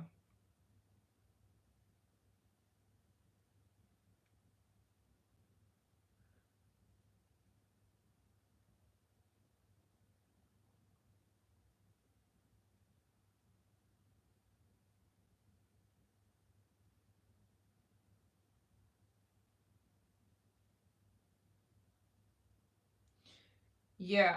I see your email, and like you said, you're sending an attachment. Got it. Can you tell me about the book you read in the Paris vlog about how walking is so good for you? Yes, I have the book. The book is. Should I grab it? It's called The Walker. This book is so deep, right? It's I love interesting books like this. It's a French book that was translated into English. The book is about how people who walk, like, I don't mean walk from necessity. I mean people who walk for enjoyment. Like, you get up and you go walk, right? To just view. My email is my full name, Maryjane at gmail.com. I hope you know how to spell that. MaryjaneByarm at gmail.com. Um, yeah. The Walker by, hold on, the book is in here somewhere. Somewhere in here. It's so good. It's about how people who walk are, first of all, it just talks about the literal walking. Yeah. I hope you got my email. Yeah, it talks first about literal walking and the benefits, but then it breaks down like people who walk are people who like process life, are choosing to process life, and it's so deep. It's so deep. There are people who are avoidant and there's processors. Like, the book breaks down an avoidant person constantly wants to avoid life, you know? Um I guess that would be scrolling, always being distracted, always want to be on the phone, always wanting to be mad at somebody, always wanting to point the finger at somebody, always wanting to be distracted by something. They're always enveloped in some kind of, they're always enveloped in something. They don't know how to chill or process life.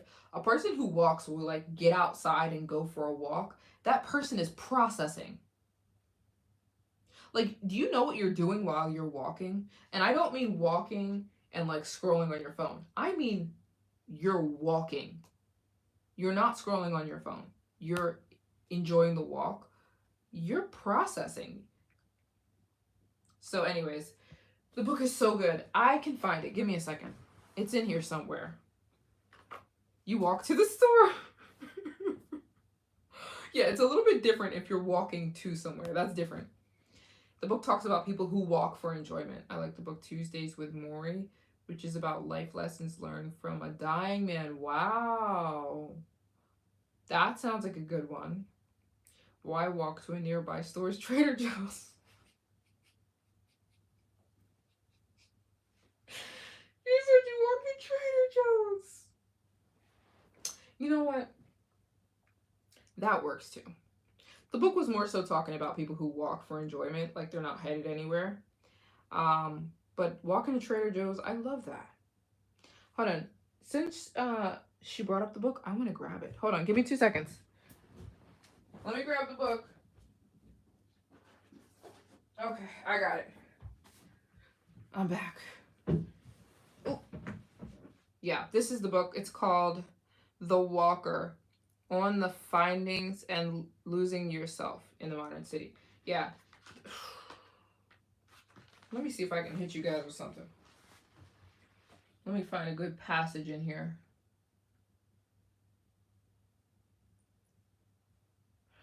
Those who walk, those who in like him inhabit, those who walk immerse themselves in Sala des Past Perdis. That is, a metropolitan city might look like lost bodies, lost souls, and they're secretly the chosen ones. For they discover people who walk, they're saying people who walk are the chosen ones. You walk to the kitchen. For they discover the marvelous in the everyday. They're at peace with themselves. They reveal enchantment in the disenchanted spaces of urban life. They find beauty where people find mundane. They find redemption in everyday forms of life. They live long. They're happier. They're more calmer. For sure, when you're walking around a city, you're going to see lost souls, just as there are discarded gloves, such as one in Brenton's autobiography narrator. But there are also no lost souls. The streets redeem everyone indeed, in the least gregarious inhabitants and bohemians, bums, and criminals are for Brenton and others surmentalists. It's saints and martyrs in the city, then for the surrealists and other modernists of the street, every aimless step counts, precisely because it can't be counted. The more aimless, the better. The more you're going nowhere, the more you're going somewhere. Deep! That is so deep. Oh my gosh.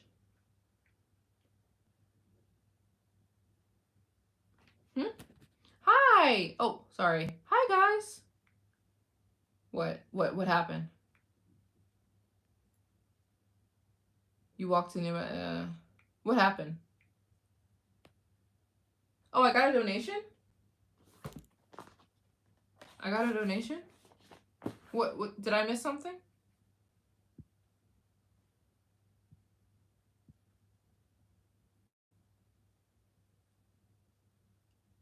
Did I miss something, guys? But you plan to get a pair of earphones and walk for relaxation.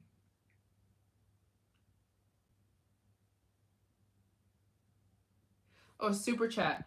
The one from earlier?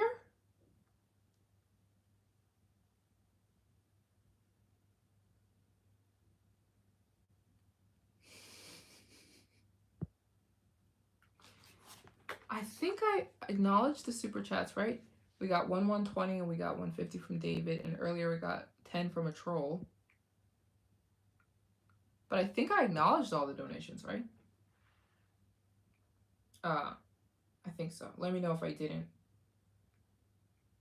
You want a postcard? Did you donate, brother?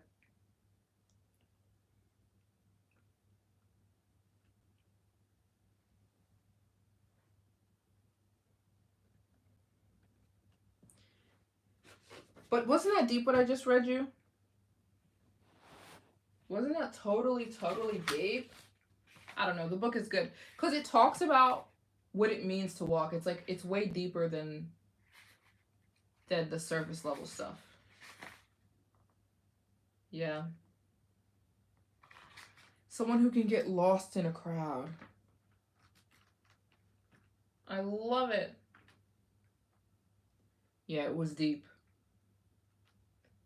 And it talks about the last chapter is about the beauty of getting lost in the city of London or Paris at nighttime, where you're just walking around at nighttime for no reason. Although you got to be a little careful these days doing that, but which is really sad. Oh, this is a good chapter, the not belonging. I feel like that's my life. Like I can go anywhere because I don't belong anywhere. Because I don't belong anywhere, I feel at home anywhere. Does that make sense? I feel at home anywhere because I don't feel at home anywhere. Is that too deep? Are these shower thoughts?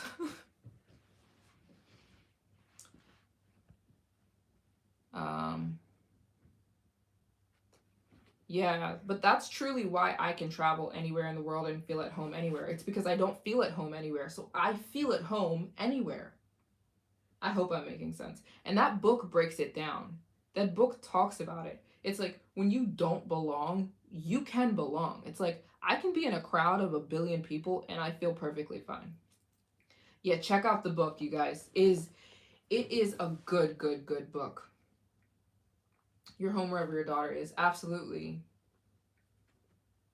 That's beautiful. But yeah, this is a really good book.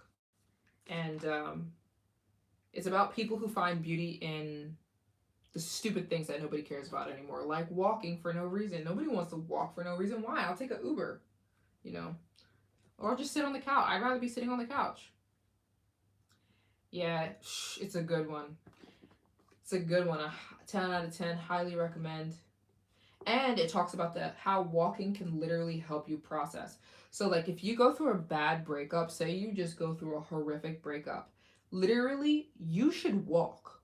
Like don't scroll on your phone or something, anything. Say you go through a death in your family or you go through a horrific life change, a breakup, someone dies or anything. You should walk. Casey, um, yeah, it's nothing. It's another troll. Let me actually block that person.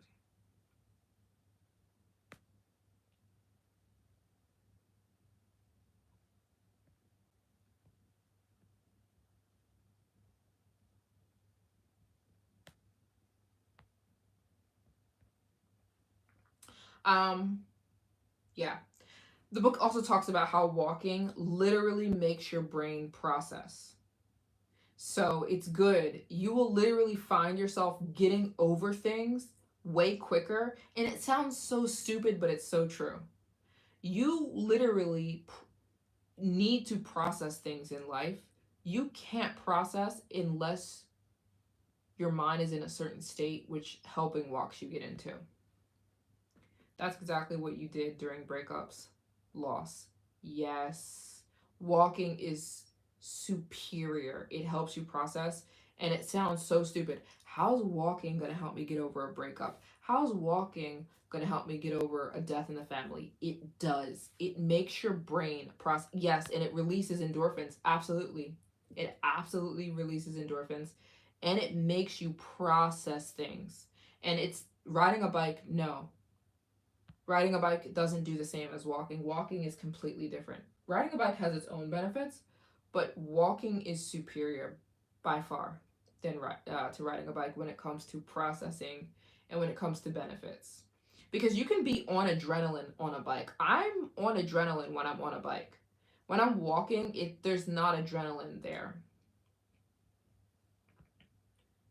You know, the processing, you kind of need to be absent adrenaline. Okay. All right. I got your email. Oh, I see your email, Cam. That is so sweet. And okay, hold on. I'm gonna save this. Oh. Okay, and I see.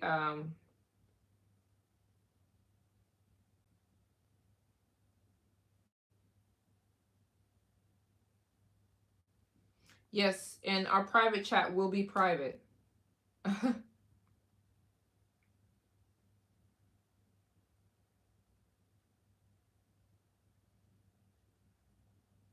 Okay, I'm sorry, guys. I'm trying to read emails and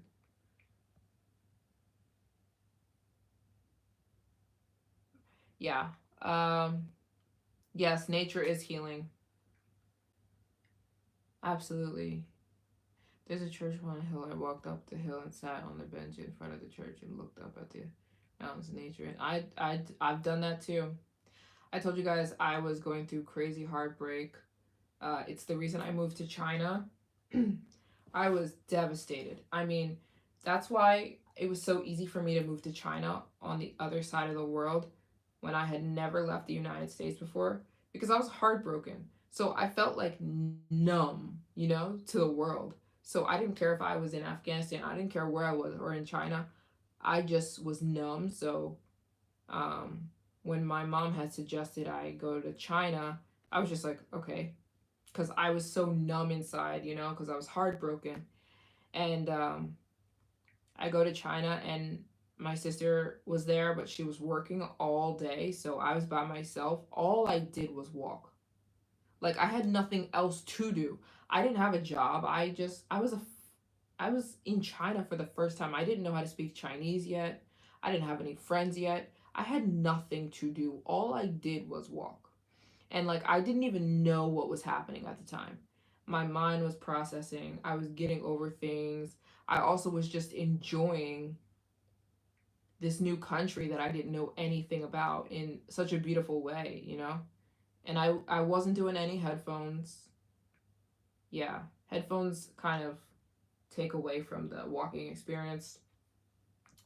China, let me tell you something. China is beautiful. And that's part of the reason I started my YouTube channel because I was like, I have to show people. I have to show people. Like, my mind was blown about this country that everybody hates so much. So, all I did was walk around all day because I had nothing else to do. I didn't have my YouTube channel yet. And I was sad. So, yeah, I didn't even know that walking was good for me. I had nothing else to do. I would walk for hours and hours and hours. And so I didn't know I was processing, right? You're supposed to be doing these things when you're going through. You don't even have to be going through anything, but it helps you process. We need to process things as human beings, and a lot of the times we don't. And it keeps us stuck in places that we should have moved on from. Yeah, emotional regulation, absolutely. Heartache is real. You can die from heartache. It's a real thing. So you need to process, you need to get through it, you need to get over it. Not, it sounds wrong to say you need to get over it, but you know what I mean. You need to work through, um, you need to work through the trauma you go through in life because it can really take an effect on you. Um, it sure can. And as somebody who is healed from heartbreak, it is possible. I used to be one of the most heartbroken people on the planet. I mean, I was just a walking hurt soul. And like, I'm literally not broken at all anymore. Like, I'm not heartbroken. And it sounds like a miracle. I mean, obviously, everybody has their own, heart. I think it's safe to say everyone has heartbreak. Yeah, that's safe to say. I don't think there's anyone who would say they haven't had it. And so, I mean, there was a time where I just never imagined that I would be like a happy person, and I am that. And I'm not upset about my childhood anymore, which is just a miracle. Your twin brother was actually diagnosed with broken heart syndrome. Oh, I'm so sorry. I'm so sorry. That's no fun, but can be healed. Oh, someone's gifting memberships? Hold on, guys. You're informing me of things that I don't even know what the deal is. Hold on. Oh, thank you so much. Infinite Guess? Oh my gosh. Infinite Guess 8? Thank you.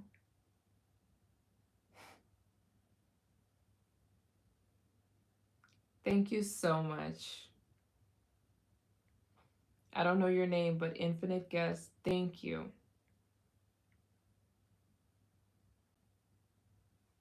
That is so meaningful. Um, yeah, beautiful that your brother got healed. Beautiful. Yeah, that is no fun to deal with that kind of thing.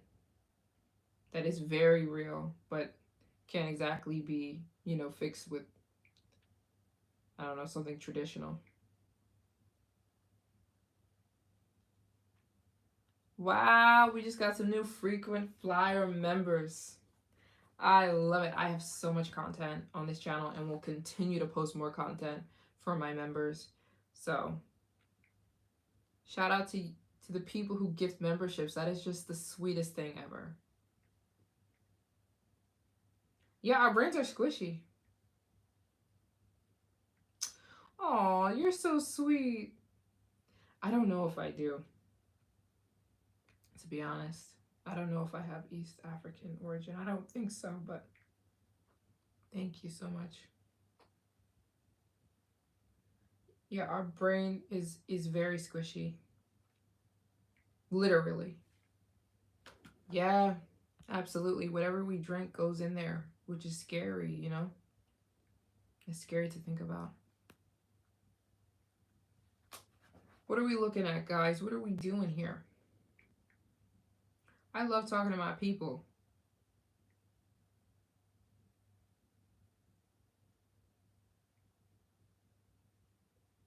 I see the emails. I see. I will get back to you guys today. If there's anyone else who wants to contact me, you can email me. It's my full name at Gmail. I think we'll do probably 10 more minutes of the live, and I'm gonna sleep because I want to do another live tomorrow, but outside. I want to be out and about.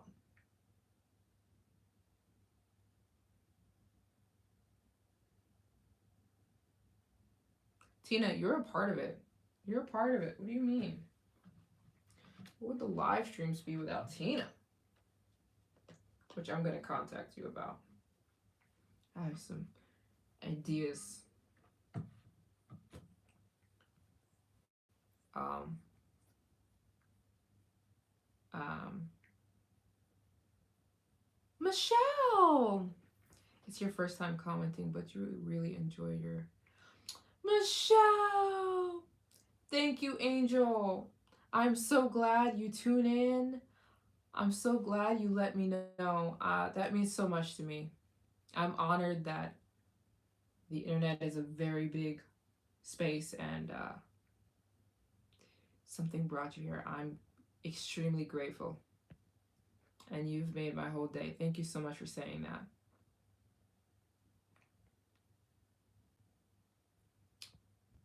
that. Um, I truly love you guys so much. I love talking to you guys. I love it. I love posting YouTube videos. It's very fun. It's fun filming, it's fun editing. All of that is very fun, but there's something special about like talking to you guys in real time. It's so special. I love it. Oh, yes. It means that you are one of the top tier channel members. Yeah, I think I'll do 10 more minutes because we've been live for almost 4 hours. Yeah, getting to know you. Well, I'm kind of getting to know you guys too. Kind of. Wait, huh? Wait a minute. What are you talking about, Tina? Wait a minute. Wait a minute. Wait a minute. Hold on. Hold on. Hold on. Wait. I don't. I need to see what is going on here.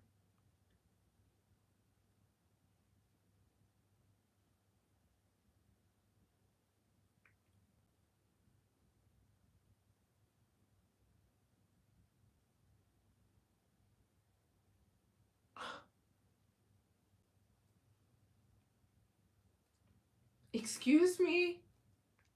What?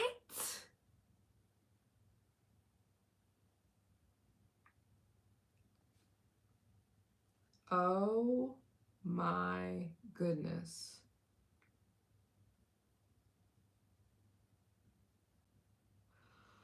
Infinite Guess 8.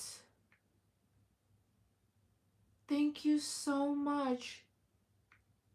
You just gifted like more than 50 people memberships to my channel.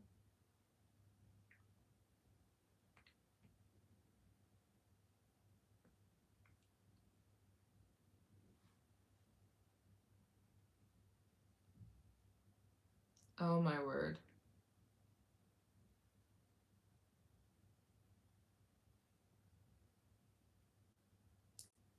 Um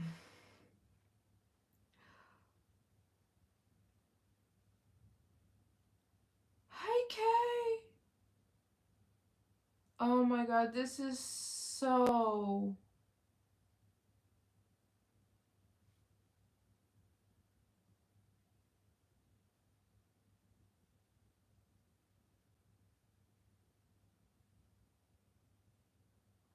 Oh my gosh, thank you so much.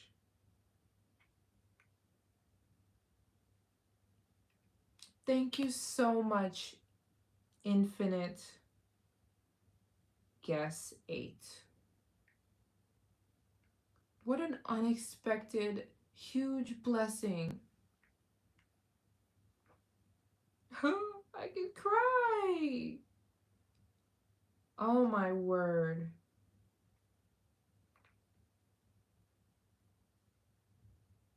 Tina's a member now.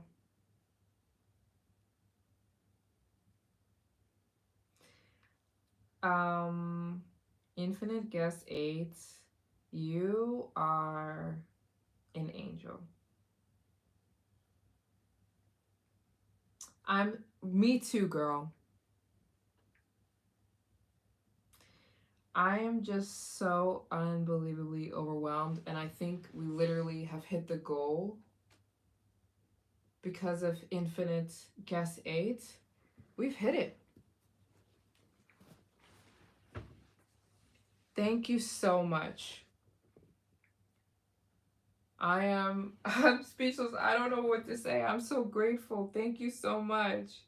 It's one thing to just donate. It's another thing to donate via gifting people memberships.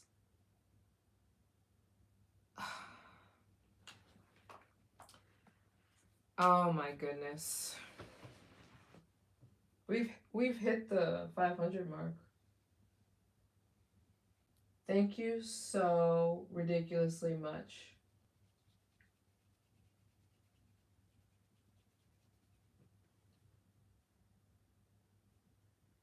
Daddy got one! You making all of my people members. gosh, no, you didn't just gift over 50 memberships.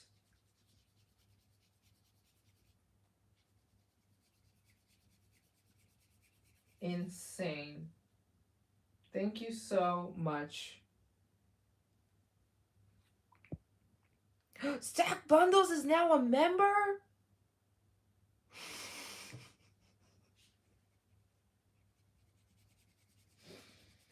I love you guys so much. You have no idea. We hit the $500. But I gifted anyways, at least 4 people could hook up and subscribe. I'm looking you in the face. I can't look you in the face, but I'm trying. Thank you so much. I'm not going to be able to sleep tonight. I agree, Cam. I'm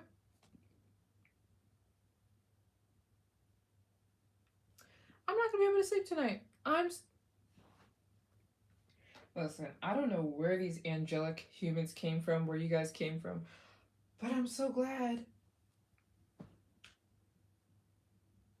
you're here.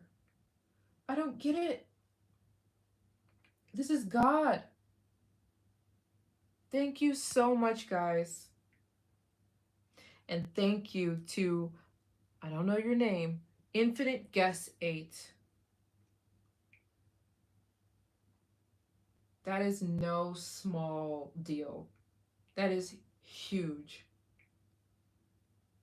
And now I'm looking at all my people and they're all members now. I'm gonna cry. You're an angel. It doesn't even want to be thanked. Thank you so much. I need to do 4 more hours. No, it is. It is.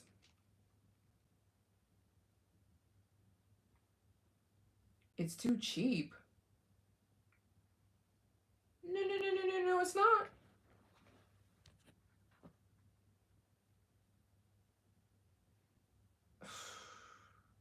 He said it's too cheap. Absolutely, it is not.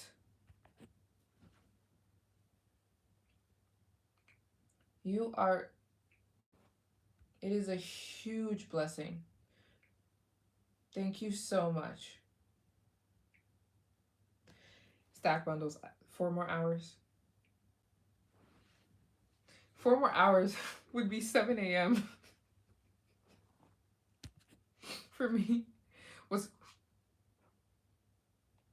What's going on? Is there something?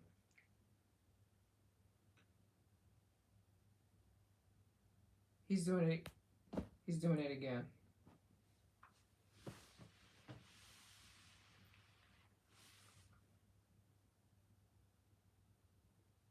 Listen, do you know what this does?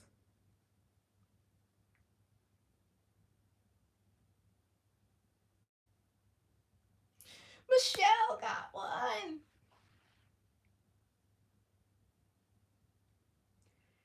He said this is too cheap.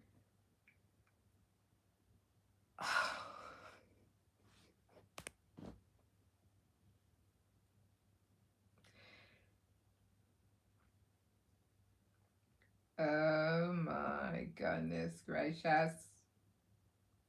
Now singing rap? Singing rap? I don't have anything prepared. I didn't have anything prepared. Oh my word. This is absolutely insane.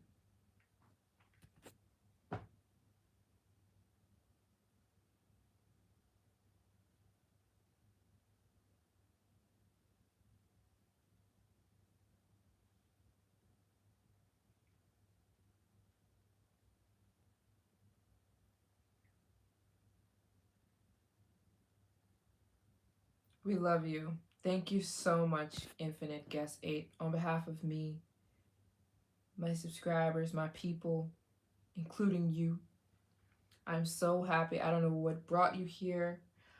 I don't know, some angel, or maybe you're an angel yourself. I'm so grateful that you would want to gift other people instead of just outright donating. You decided to gift people memberships. That is just so sweet. And it is a huge help. It absolutely goes to me, and I'm so grateful. Now you can sleep tomorrow, maybe DoorDash some breakfast. Um, I need to. I'm gonna do another. Maybe I'll sleep in. Just insanely grateful for you guys. You have no idea. You like there. I don't know how to explain how grateful I am to you guys. Truly. Aww. You guys are all members now. I am. I am. You know when your body's like tired and then it's like it kicks into adrenaline mode and then you're not even tired anymore? That's what's happened here. Although I will go to sleep, but I'm just I'm speechless. Thank you so much for gifting over 100 memberships. That you would purchase over 100 memberships for people is insane. And we've surpassed 500 by now. I can't even calculate right now. Thank you so much. This is insane. Aww. You're too thoughtful. Giving virtual hugs. And thank you so much. I'm gonna cry. We're very close. So I don't even know where we are right now. It's somewhere here. It's somewhere between 600. We've raised. We're somewhere between 600 and 700. Insane. Thank you so much.